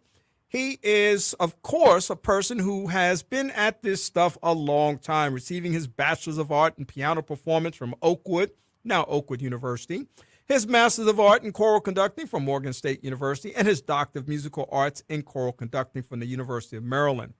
He attributes his success to many things, including God and his family, as well as those who surround him constantly. I welcome him back to the broadcast, Dr. Jason Max Ferdinand. What's happening, Maestro? How you doing, Kenny? Good to see you. Man, listen, I'm doing great that I've got you now for the next 20 minutes or so, and this is just elevating my broadcast every time you come on the platform. Well, I'm glad you think so, but it's good to be here. It's good to hear a familiar voice. Yes, sir. Indeed. Listen, the last time we talked to the show, you were actually making the transition to the University of Maryland. So we got to start right there. Tell me what the transition has been like. It's been remarkably smooth in terms of moving the entire family. For them, it was a huge move. I lived in Maryland twice before, so I was very familiar with it. But for my family, it was their first time moving to the East Coast. And luckily for me, luckily for us, we moved in June, and they absolutely love it. They love where we live, and schools are close by, work is close by for them. And so family-wise, it's been a smooth transition there. In terms of coming back to the space, University of Maryland, where I'm in my office now, it's been very welcoming. I'm an alum from here, so I'm familiar with the culture and the facilities and the cycle of how things work here, and it's been great so far. It's been very, very motivating and very encouraging. You gave, and the last time we talked about this. You gave your mentor all kinds of kudos and accolades when you were making the transition here in Huntsville, and you came together on the stage on the big concert that night. And Yeah. I think the whole audience felt the great debt of gratitude that you felt you owed to him, and the fact that you were now taking the baton from him and following in his footsteps, that he guided and directed you and so many others for so Right. many years. Can you talk a little bit about what that is like now that you've been there for going on 1 year? Yeah. It's very surreal. I mean, even last night, 3 of my choirs here at school that my graduate assistants conduct, they performed last night in the hall. I'm in the audience, I'm looking at the program, and I'm still not used to seeing my name in things here. And I can't thank Edward McClary enough for, kind of paving the way for me to be here. And not only has he passed the baton, but he remains a constant in my life, the life of my family. I mean, every semester I have him here at least 2 times to teach my graduate choral literature class, which he's a genius at. And I call him anything comes up, okay, let me call Ed and figure out, get his brain on this. So he's still part of the fabric here. And I'm thankful that he's around and that we have the relationship where I could bounce ideas off of him and even ideas for the future. Like right now we're looking into some summer programs, 2 years, 3 years down the line. And he's a part of that, kind of giving advice. So it's very, very surreal. And I'm happy that he's still around. I'm talking to you and I'm looking at this massive bookshelf of things he left here. I mean, thousands and thousands of dollars worth of scores and books and all of that he said, Jason, this is yours. And I can't thank him enough. I'll eternally be grateful to Ed McClary and everything he's poured into me and continues to pour into me and the life of my family. We talked about the special relationship you had and how special that specific relationship is, because everyone's not willing to do that. Yeah. And sometimes you make those kinds of transitions. Somebody steps into the shoes that you once wore, and now they're filling those shoes. And, of course, the expectation is always to do you. Don't do them, do you, right, because you've been given gifts and talents. As you move forward, are there ways that you think about your leadership and direction of this particular moment in time that speaks to you in special ways? Oh, yeah, I think about that all the time. And in my transition here, I made it very clear to the graduate students, to the undergraduate students, even to my colleagues that I'm not Ed McClary. And Ed was very good at certain things and very passionate about certain things. And I think I also found the things that I'm passionate about. And I'm really enjoying with my graduate students. There have been things I've been formulating and codifying for years that I'm now able to teach on a graduate level. And to see them kind of getting it, I'm like, that's what you're talking about. And as I said last night, I was in the audience watching 4 of my graduate students conduct, and I'm like, there it is. They get it. So just the ability to pass that on. And I'm very passionate about this whole thing of gesture and sound. And not just beating time, but on a very, very technical level, how we communicate as conductors to an ensemble without speaking words, but by our hands, our face, our bodies. And I think that's something I'm really passionate about. And I've proven time and time again that what I'm thinking, I think is the right way to make music, and to pass it on to the next generation of conductors coming up is very, very important to me. You've had this experience before in some of your past relationships with students, but I know Yeah. you probably have begun experiencing this as well. I know as a person with an academic background, student walks into my space or into my classroom, and I see Yeah. something unique and something special about them. And for me, that's where that mentoring relationship really begins. Yeah. Can you talk to me about your mentoring process when you run across that student that you might either see something special in, or I've had the experience of seeing a student who I knew had great potential but was underachieving? Yeah. You know, with any relationship, you have to build that trust first, right? And to pour into them, you have to you have to open the lid, as it were, to pour something in. And this school year for me, it's been just that, and especially with the undergraduates. They realized quickly who I was, and it's interesting because just last week in a rehearsal, I stopped in the middle of rehearsal and said, "Do you all gather now how I like to make music?"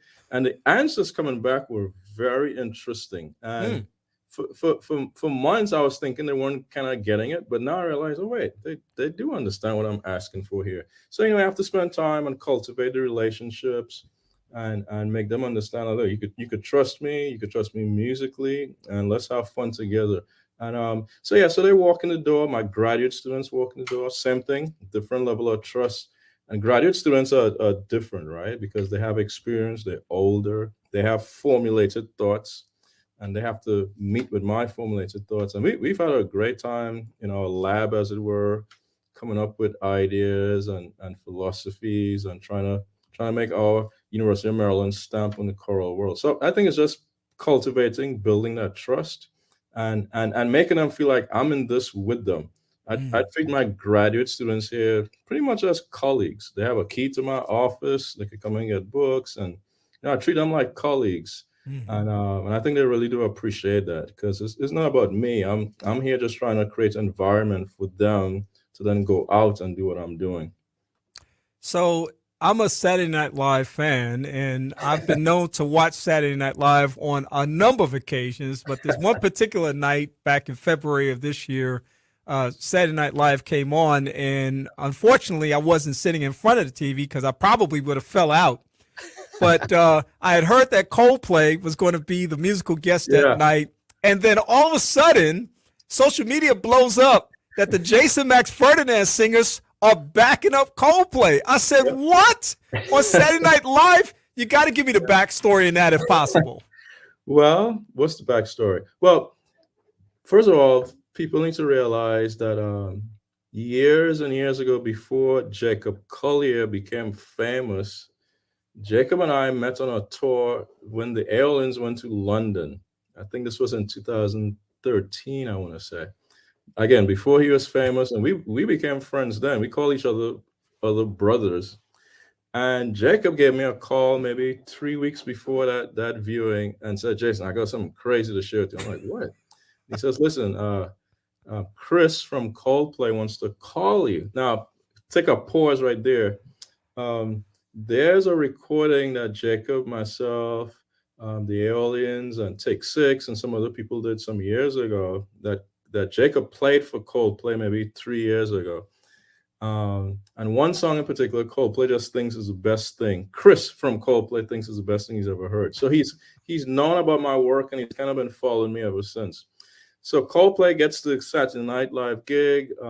Jacob happened to produce some of the songs from his latest record.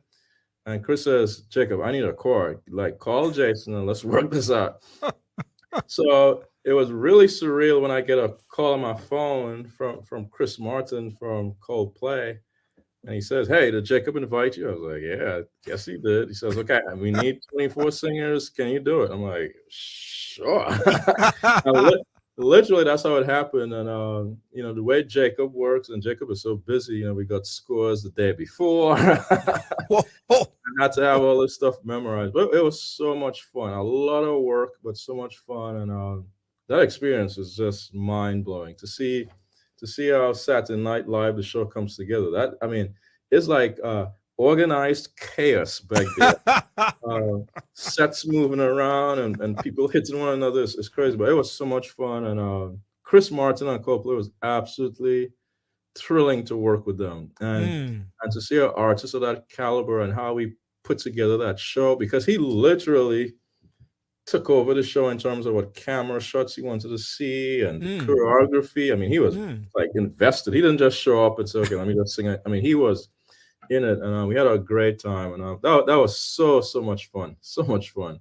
Yeah, it looked like it was a lot of fun, and I could always imagine, as I have for so many years, that, like you said, that organized chaos of the Saturday Night Live set just looks like, I'm sure it's had its ups and downs over the years, but it just looks like a wonderful kind of experience that you all had, and I was just so happy to see you in that space. Yeah, and again, thanks to all based on relationships, right? Cultivating relationships, and I mean, it looks like the group will be out on a couple of big shows with Coldplay in the fall. He said to us, "Hey, you guys want to come on tour?" I'm like, I don't know about tour, but we could come on some of your gigs. So it looks like that will happen. And matter of fact, in a few weeks, we do another performance with Jacob in New York for a big YouTube event. Yeah, and back in was it February? Yeah, late February at the American Choral Directors Association. My pro group was the featured guest, so we had to do 2 big concerts.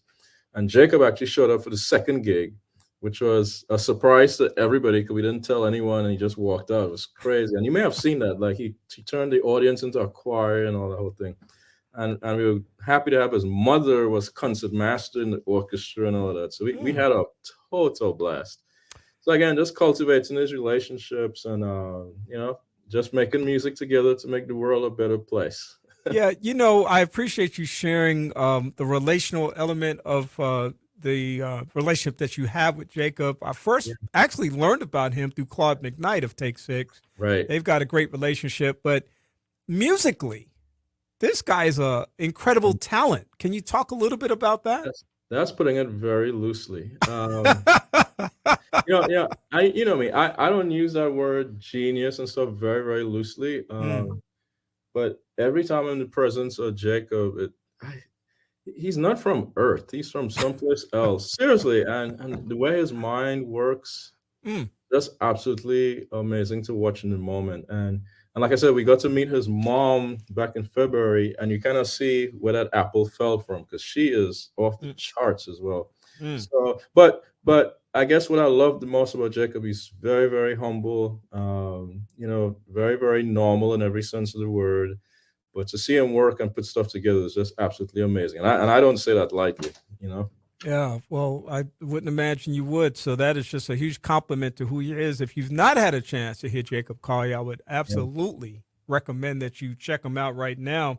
One of the things that I'm always inspired by when I'm talking to people, I read their bios, is the tributes that they pay to their parents. And of course, the legacy that's a part of our lives today as an extension of what they gave us very early in life. And of course, in your bio, you pay tribute to your parents, Dr. T. Leslie and Mary Ferdinand, both retired educators. You also acknowledge your siblings, Alva Ferdinand, JD, PhD, and Abdel Ferdinand, MD. And you come from a family of extremely accomplished siblings. That's part of the story. But I would imagine that each of you think about the journey of your parents who are educators and the environment that they cultured in order for you to be able to become who you are today. And I just want to give you an opportunity, especially on this Mother's Day tribute, to shout out your parents and the incredible way in which they have invested in your life. Yeah, we my siblings and I can't thank them enough. My parents came from huge families, Kenny. On my dad's side, it was 14 siblings. On my mom's side, 14 siblings, very, very poor.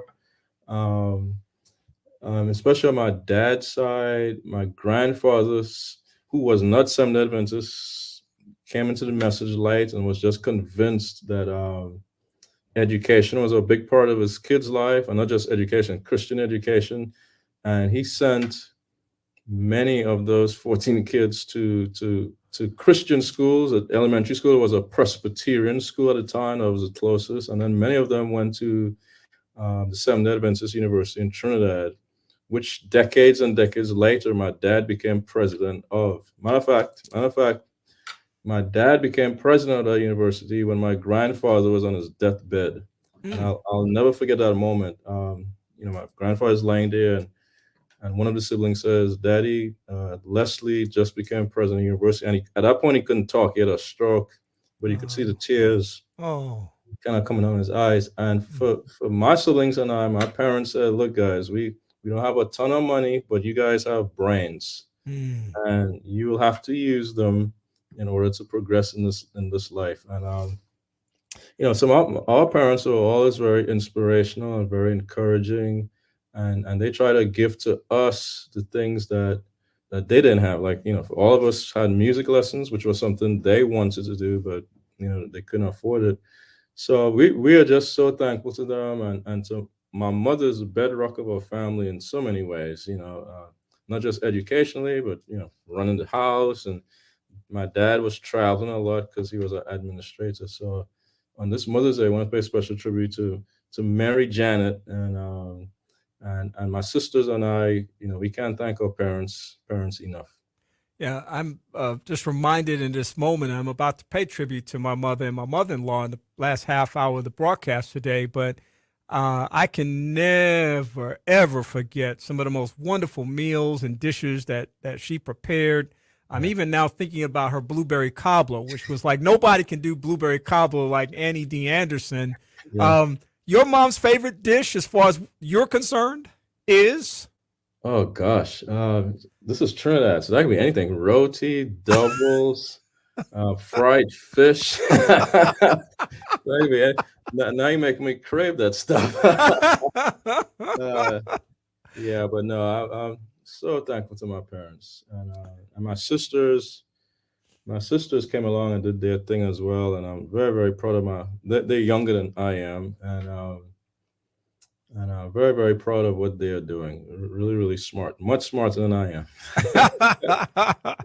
Listen, man, that's awesome. And again, like we can never pay enough tribute to those parents that planted those seeds for us in spite of what they were given and perhaps what they did not have. They persevered through so much, and we're all grateful for that.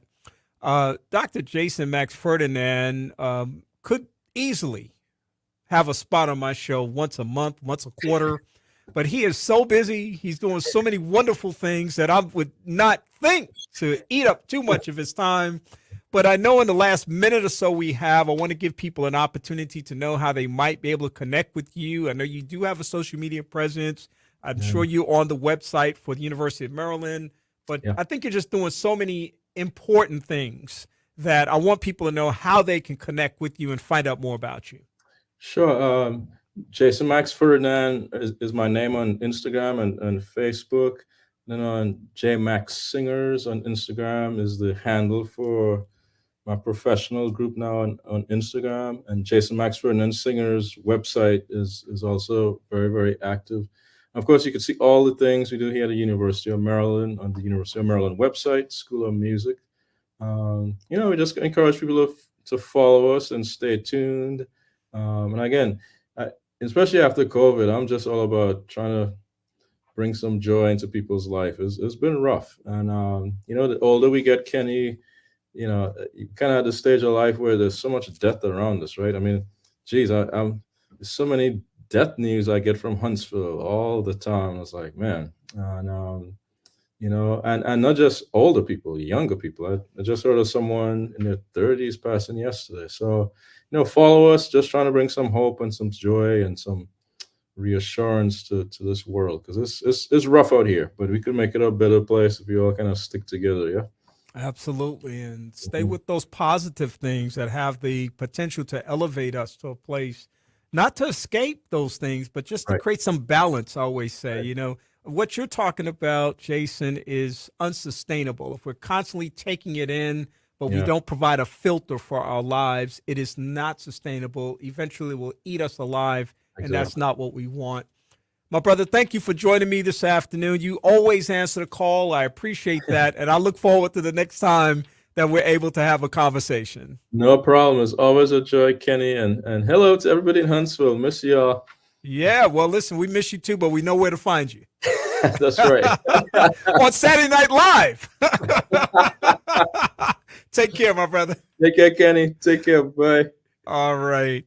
Dr. Jason Max Ferdinand gracing our platform this afternoon on the Second Chance radio broadcast. We certainly appreciate him being here today and sharing all that great information that he did. We, of course, have just one more segment of the broadcast today. It is my tribute to my mothers, both Mother Annie D. Anderson, my biological mother, and my other biological mother, who is my mother-in-law, Mother Earnestine Fletcher Tibbs. I'll do that in just a moment. I'm Kenny Anderson. It's Second Chance. I hope that you're having a great afternoon. Just as I am without one plea,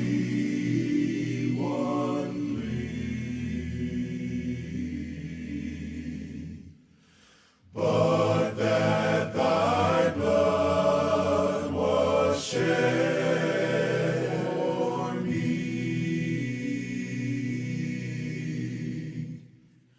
and that thou bidst me come to thee,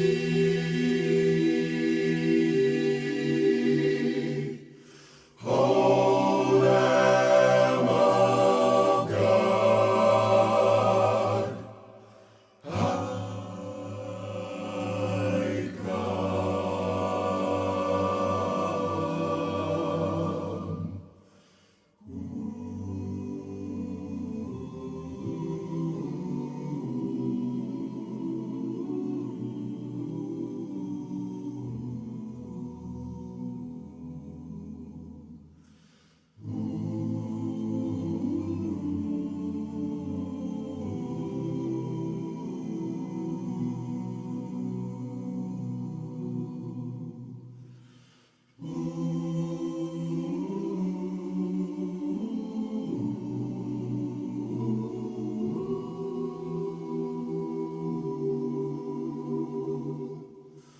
O Lamb of God,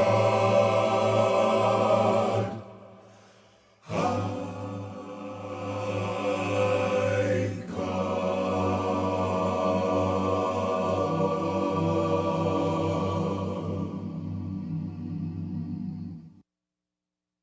Transforming lives. Transforming lives. Transforming lives. You're listening to Second Chance with Kenneth Anderson.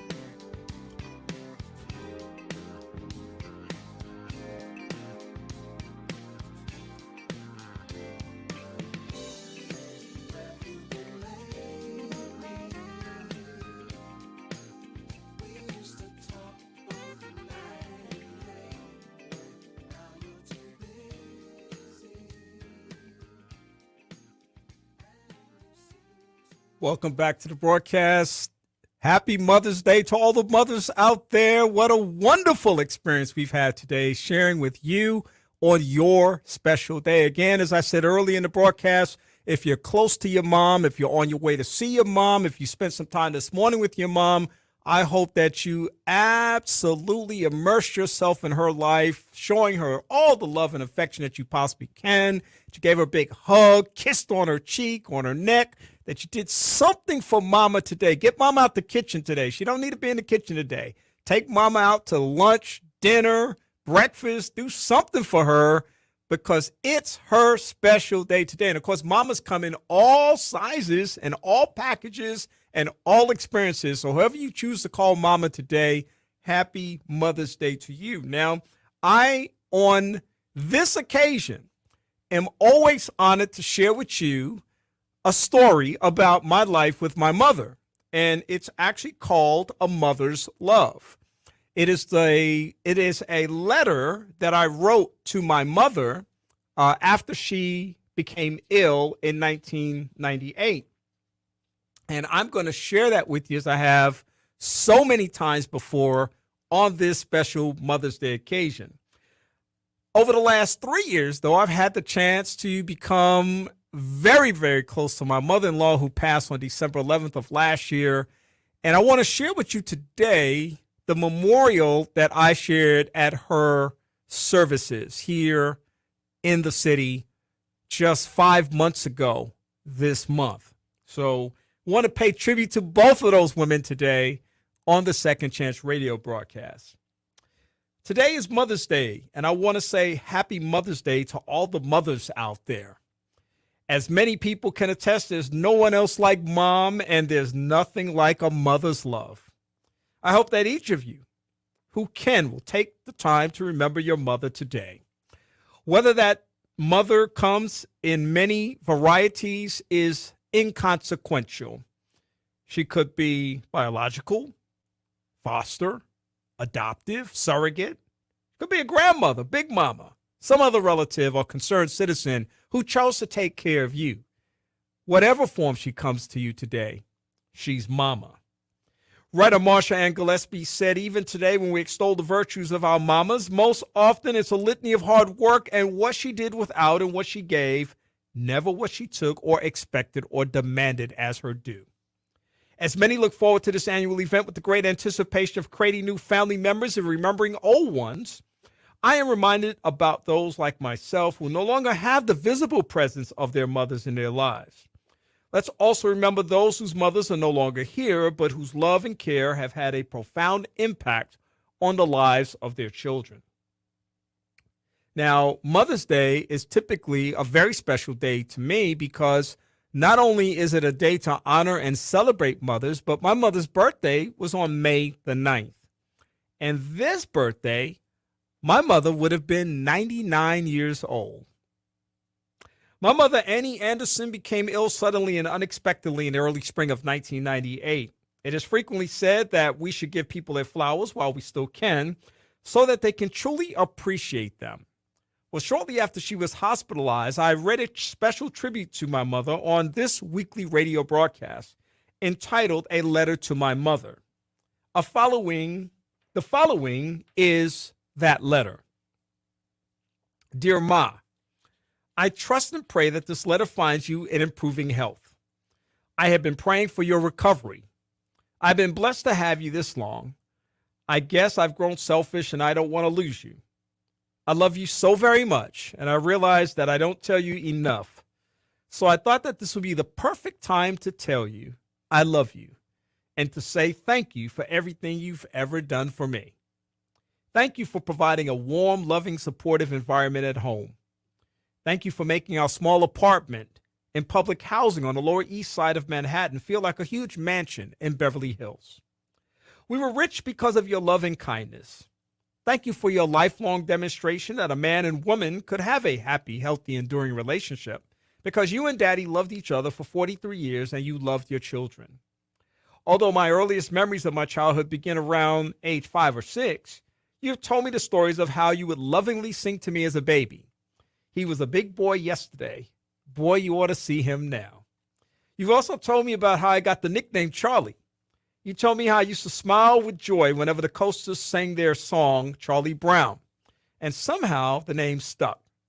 That nickname has always felt personal because no one outside of the family calls me Charlie.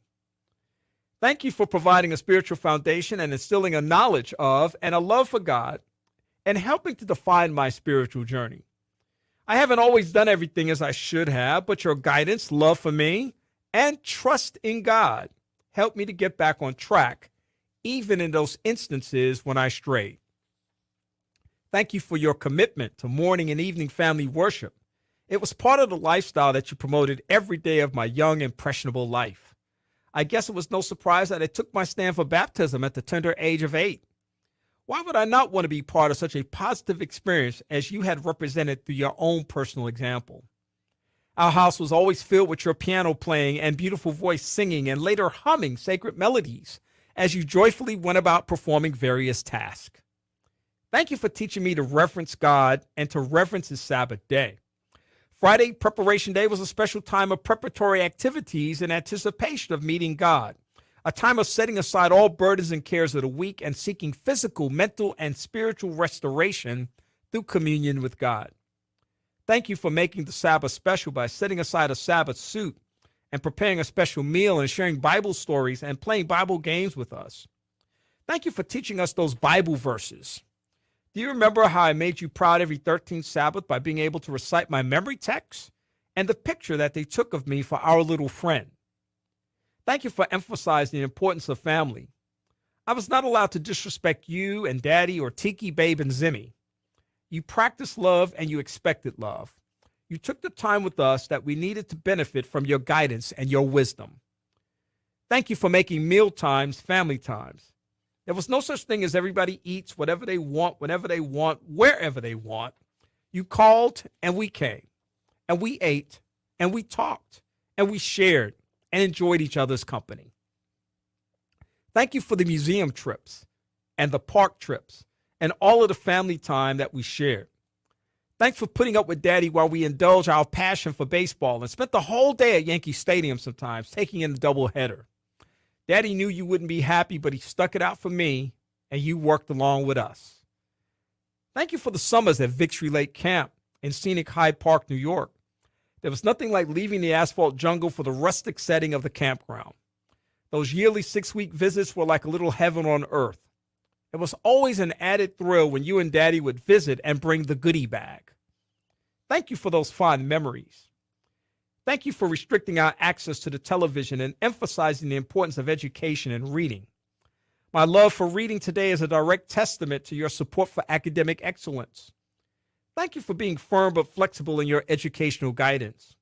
Studying never seemed to be a chore, and although you appreciated good grades, you did not make unrealistic demands on us. Do you remember when they wanted to put me in the intellectually gifted class when I was in the 5th grade? You must have done something right. Instead, you put me in Bethel Elementary School, where I got my first taste of Christian education. Thank you for making the sacrifice.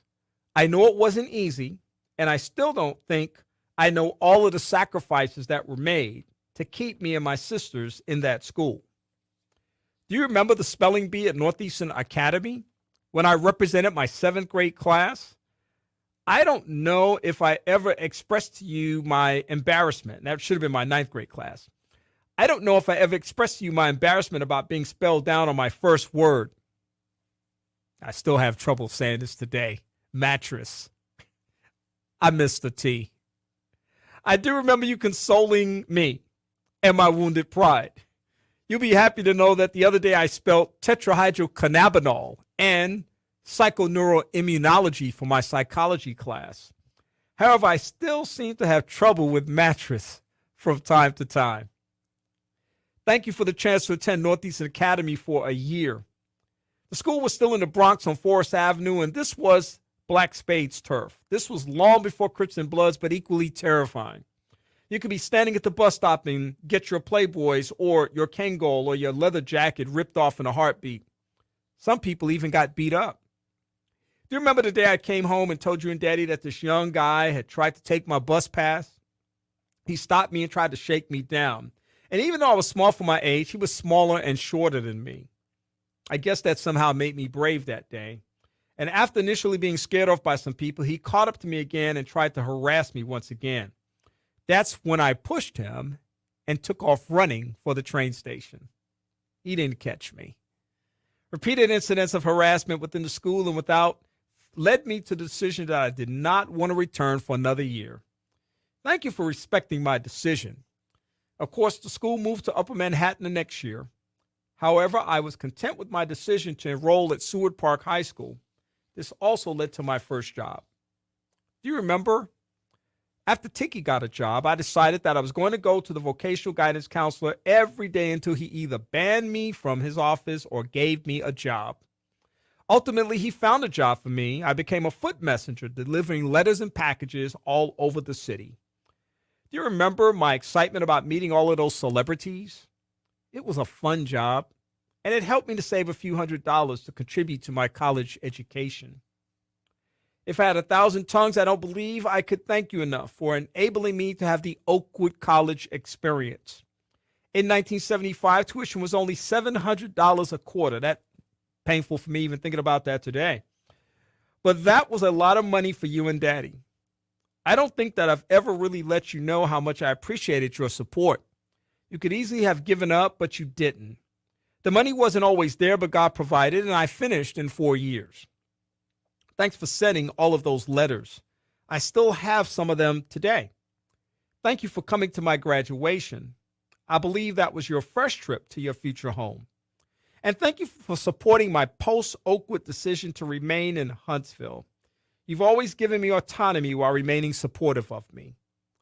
Do you remember the time when things got rough for me?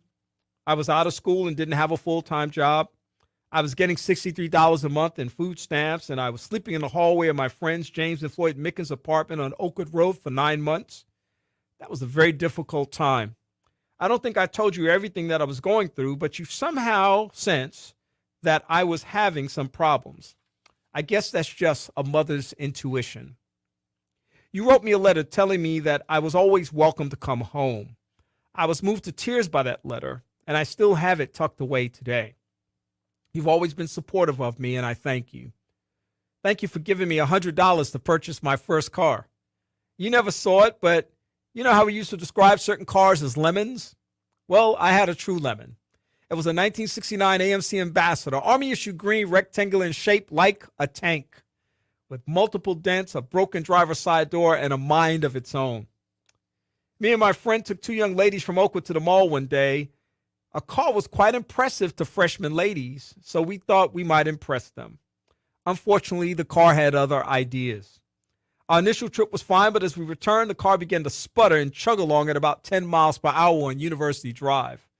The young ladies laughed so hard that all we wanted to do was get rid of them. I don't think I ever told you that. In 1982, I purchased my first real car. I began making those 18-hour marathon drives up to New York. I would be full of anticipation because I had not seen you for a whole year, and I always knew that when I got home, you'd have something special prepared for me. Typically, it was holiday time, so there would be turkey and stuffing with rice and homemade gravy, collard greens, turnips, macaroni and cheese, cranberry sauce, and that finger-licking good sweet potato pie or blueberry cobbler. Once Daddy retired, you took a couple of hours off of my annual trip by moving to New Jersey, first to Hightstown and then to Woodbury. It was sometime during this transition I experienced a strong desire to recommit myself to God. I don't quite remember what was going on at that time, but I know that I turned to my friend for spiritual guidance. I still have the letter that you wrote me in response to our discussion. It meant so much to me. Thanks for caring, but that's just you. And the more you love, the more you care, and the more I realize that's just you. You cared when Babe got sick and kept caring right up until she passed. I know this was extremely hard for you. After all, that was your baby. But you made a commitment to her to care for her daughter, Tara. Thank you for being a woman of your word, because Tara never wanted for anything. You and Daddy cared for her as if she were your own, and she was. You cared when Zimmy got sick and spent the next year and a half in the hospital. You cared by calling and visiting and taking care of her daughter, Millie. It had to be hard. It had to be stressful. At times, it had to be inconvenient, but you just kept on caring. And then a thing more unimaginable than anything I had experienced until that time. Daddy passed.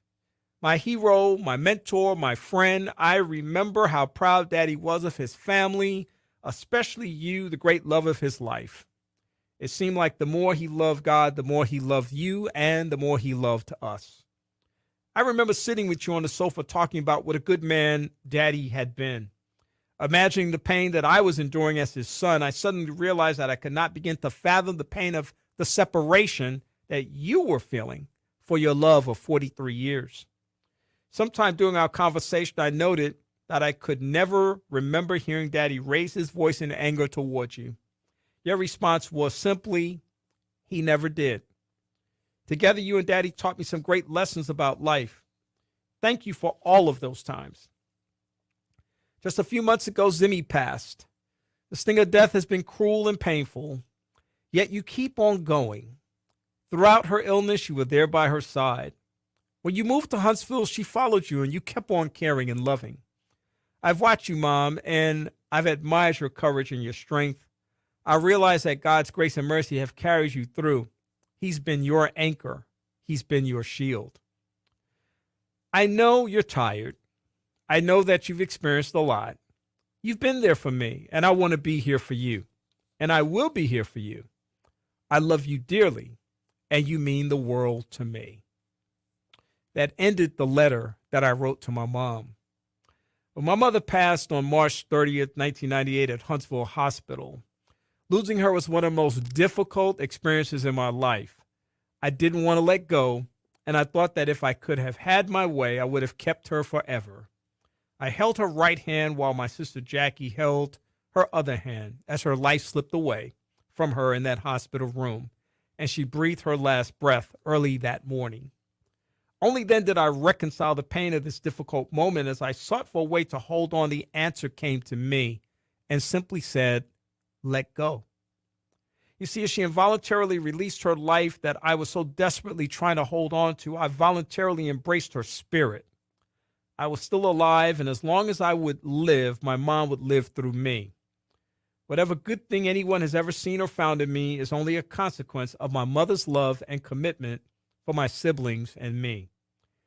As such, her spirit will always abide with me. William Arthur Ward said, greatness is not found in possessions, power, position, or prestige. It is discovered in goodness, humility, service, and character. Accordingly, my mother was a great person. I'm thankful that it didn't take a crisis or an unfortunate situation to make me realize the value of my mom. A mother's life is priceless and irreplaceable. The message is simple. Love your mom every day. Tell her you appreciate her regularly. Do something special for her every chance that you get.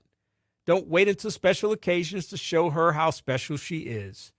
Every moment that you have her is a special occasion and provides an opportunity to shower her with your love. God made a wonderful mother, a mother who never grew old. He made her smile of the sunshine, and he molded her heart of pure gold. In her eyes, he placed bright shining stars, and her cheeks fair roses you see. God made a wonderful mother, and he gave that mother to me. My tribute to Annie D. Anderson, who would have turned 99 years old this past May the 9th on this special Mother's Day show. Now, I was fortunate to have a bonus mom. Over the past 3 years, Mother Tibbs lived with Saya and I, and I had a chance, the great privilege and honor to share some thoughts at her memorial service. And today I want to share those thoughts with you in tribute to her and her legacy. I ask that you indulge me because I need a minute to talk about our mother. Every life tells a story that is seen by all, but every life also has a backstory that few people see. So let me share a little bit about one backstory. At times like these, people often suggest that one should be tough and show strength in the midst of the storm. Today, rather than trying to be strong, I'd rather talk about the toughness, strength, and resilience that I found in my mother-in-law, Earnestine Fletcher Tibbs, who I affectionately called Mother Tibbs. Mother Tibbs came to live with Sonia and I in July 2020 after a brief hospitalization where she was diagnosed with congestive heart failure. She did not have a previous history of chronic medical issues. There was never a question as to where she would land after being discharged because we were at the start of the COVID pandemic, and we knew that it would be best to keep her safe in a loving environment, one where we could make sure she ate well and followed all of her medical protocols. We eagerly welcomed her into our home and the opportunity to support her at this crossroad in her life. The pandemic had its upside. Sonia was working from home, and my after 5 and weekend commitments ended for a period of time that allowed me to realign my priorities and pour everything I had into supporting Sonia in her care for Mother Tibbs. Sonia flew the plane, and I was her wingman. You see, Sonia had been performing caretaking responsibilities for Mother Tibbs for decades prior to her becoming seriously ill. Every Sunday, Sonia would get up early in the morning to do grocery shopping for her mom, in addition to taking her to medical appointments, managing her financial matters, checking on her regularly, and much more. And now with this diagnosis, she would be with us full-time and become fully integrated into our daily family life. Early in her stay, I looked for ways to get in the game because Sonia and her mom had a very close relationship, and Mother Tibbs depended on her because she could trust her. Although she hadn't spent significant time around me prior to living with us, we quickly warmed up to each other in this familial space, especially when I realized she had given me a special name. You see, Mother Tibbs called me Ken Ken, and this struck me as special because only one other person called me Ken, which I generally find is unacceptable when other people do it. And that was my own mother. And now here was Mother Tibbs doubling down with Ken Ken. I absolutely loved it.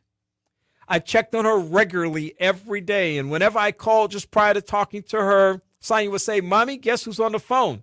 And I would hear her say in the background, "Ken Ken?" And then I would hear, "Hello, Ken Ken." Our phone and FaceTime conversations were typically simple, where I would ask her how she was doing and then encourage her to eat and rest throughout the day and assure her that I would spend some time with her after I returned home. I really look forward to those times, especially once Sonia and I developed a shift system.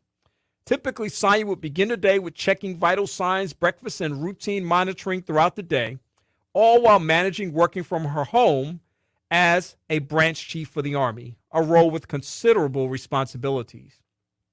Over time, I took second shift when I got home. Mother Tibbs would be waiting for me to prepare her evening tea and a snack, followed by taking her vitals and then putting her to bed most nights, particularly on the nights that she wanted to stay up a little bit longer. She was not a big fan of going to bed and hated sleeping in that bed, so we got her a small recliner and prop pillows all around to keep her comfortable. Mother Tibbs enjoyed when I would wrap her up from head to toe in a blanket and would often try to imitate the process when the blanket may have shifted while she sat in her favorite seat in the living room, a love seat that she commandeered shortly after moving in. When she first came to our house, she would often say that she needed to go home or ask us to take her home. But over time, this request faded as she became more comfortable and accepting of her new surroundings, and as we lathered her with love and affection day after day after day. She thoroughly enjoyed being with us, and we thoroughly enjoyed being with her. She wanted to be where the action was, and if she heard stirring in the kitchen, the dining room, or some other place slightly out of view where she could hear our voices, she was likely to inquire about what was going on. Early in her stay, we got audiobooks for her to listen to, including one of her favorite books, the Bible. And we loved to put her in the car occasionally and explore city sites, including Galaxy of Lights at the Botanical Garden, Tinsel Trail in Big Spring Park, and an occasional run to pick up one of her favorite meals. Mother Tibbs was full of surprises, as she would often mention the name of a celebrity that we didn't realize she knew or reference a current event. She had a great sense of humor, and laughter was commonplace in our home. We look forward to celebrating birthdays, holidays, and special occasions. Our life with Mother Tibbs was always a process of discovery. I'm a big baseball fan, as those who know me know, and I love the New York Yankees. One night I was watching a game in the living room, and Mother Tibbs asked if that was a baseball game. At some point in the discussion that Sonia joined, she shared that she liked watching baseball, and her favorite team was the Yankees. That revelation was certainly worthy of an extra scoop of ice cream and further solidified our bond. And speaking of ice cream, Mother Tibbs loved ice cream and popsicles and cookies and cake and candy and all of the stuff that none of us should eat too much of. But her love for those things turned us on to a wide variety of keto products that helped us accommodate her cravings in a healthier way. I also discovered that we shared a common favorite color, red. The medical professionals encouraged us to keep Mother Tibbs as active as possible, so we would encourage her to walk around the house and celebrate after she finished several laps. I also enjoyed working out with exercise bands.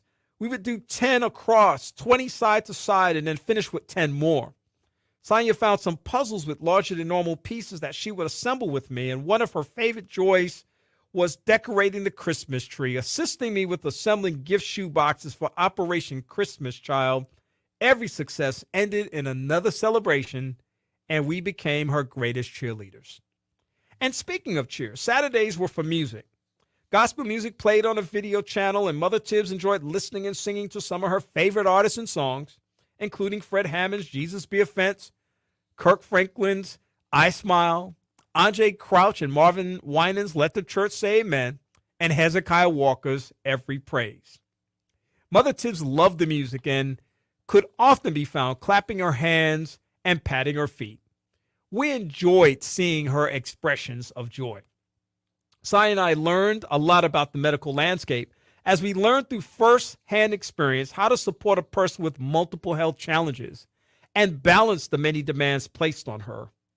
We learned how to be effective patient advocates while navigating an overburdened medical system that did not always seem to work in Mother Tibbs' best interest.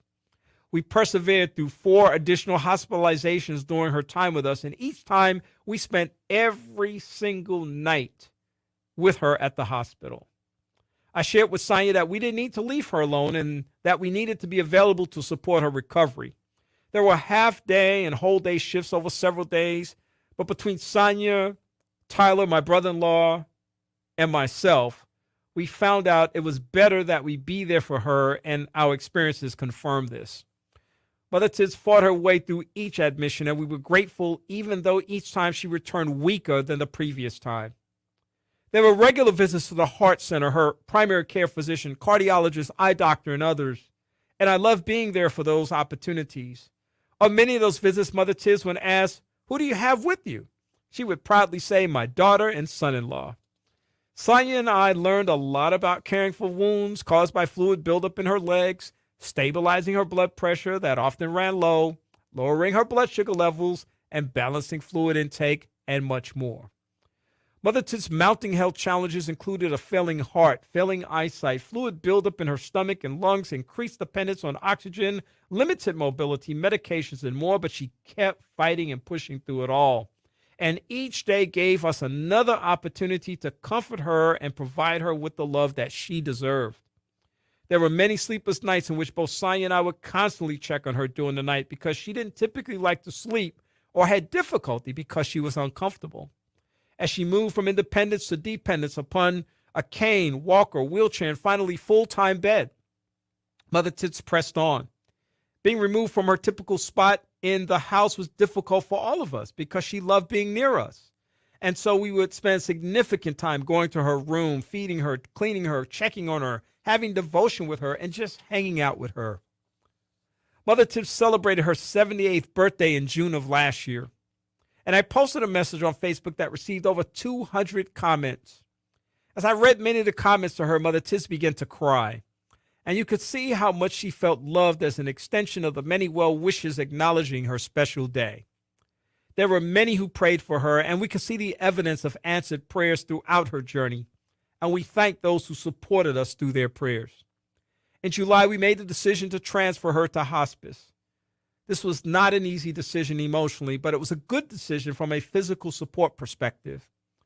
And at the time, just 2 months before that, we received jarring news when a nurse told us after a visit that Mother Tibbs had 7 to 10 days to live.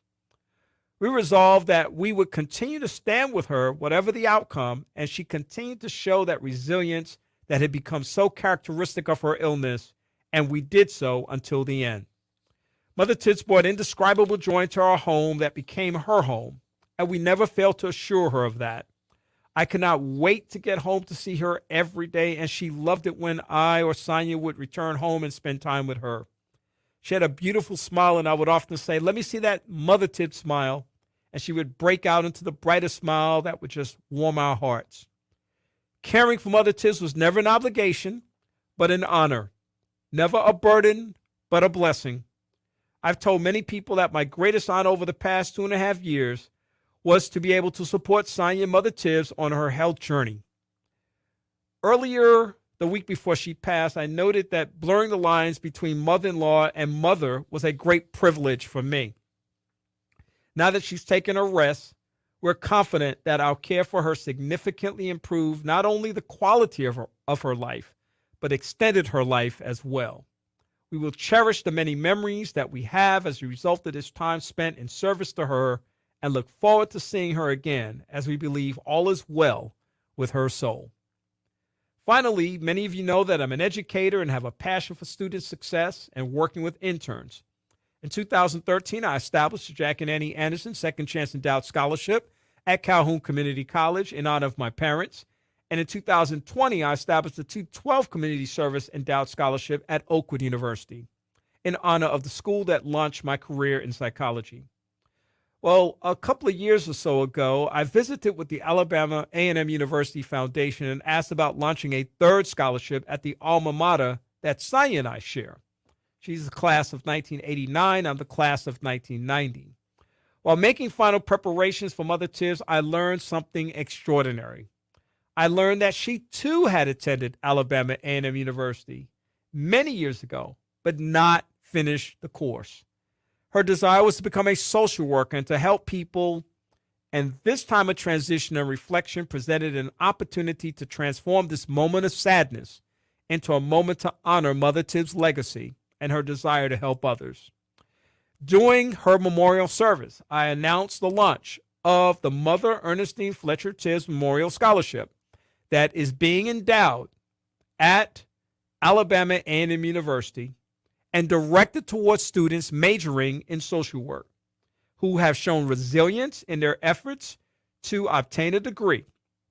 I've supervised many interns from the social work department at Alabama A&M University in the 10 years that I've been with the city of Huntsville, and they produce some of the best students. This scholarship will ensure that these students continue to have a path to academic achievement and excellence, just as Mother Tibbs wanted. I'm so excited about this opportunity to establish a legacy in her name and hope that when the invitation to participate comes, you will answer the call. So Sonia and I have invited others to make donations to the scholarship. You can go to the Alabama A&M University giving page, look for the drop-down box where you see Mother Earnestine Fletcher Memorial Scholarship, and make a tax-deductible contribution to that effort. We certainly would appreciate that. I know that I have been blessed with so many mothers in my life, surrogate moms especially, but these two moms were two for the ages, Mother Annie D. Anderson and Mother Earnestine Fletcher Tibbs. I honor them this afternoon by sharing those two tributes, and I'll be back in just a moment to tell you what's coming up on next week's broadcast. Perhaps you have some ideas, comments, or suggestions that you would like to share. Or perhaps you'd like to be a guest on the broadcast. We'd love to hear from you. Please feel free to email Kenny Anderson at mxlife@aol.com, or you can like us on the Second Chance Facebook page. That's 2ND Chance. And now, back to more of Second Chance with Kenny Anderson.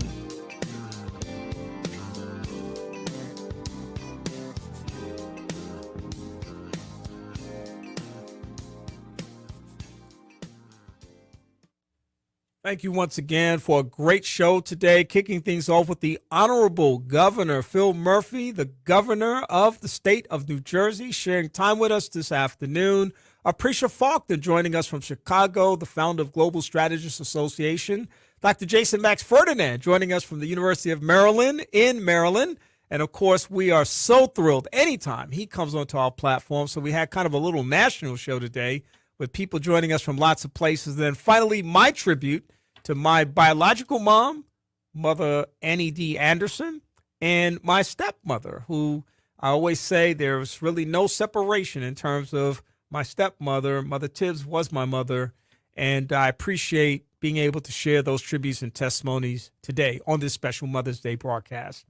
On next Sunday, it's our What's Going On Social and Political Roundtable. Some combination of commentators will join me for insight and perspective on all the things that are happening in the world today. In the meantime, I hope that you have a great rest of the week. And remember, as always, knowledge is better than riches. Have a great afternoon. We'll talk again soon. Good day. Thank you for tuning in to Second Chance. We hope that the information that was shared has been a blessing to you and that your life will be enriched as a result of it. We'd love to hear from you. So please send your email comments to Kenneth Anderson at mxlife@aol.com. That's mxlife@aol.com. And check out our Facebook page, 2ND Chance. That's 2ND Chance. In the meantime, have a great week, and we'll talk to you again next week. Good day.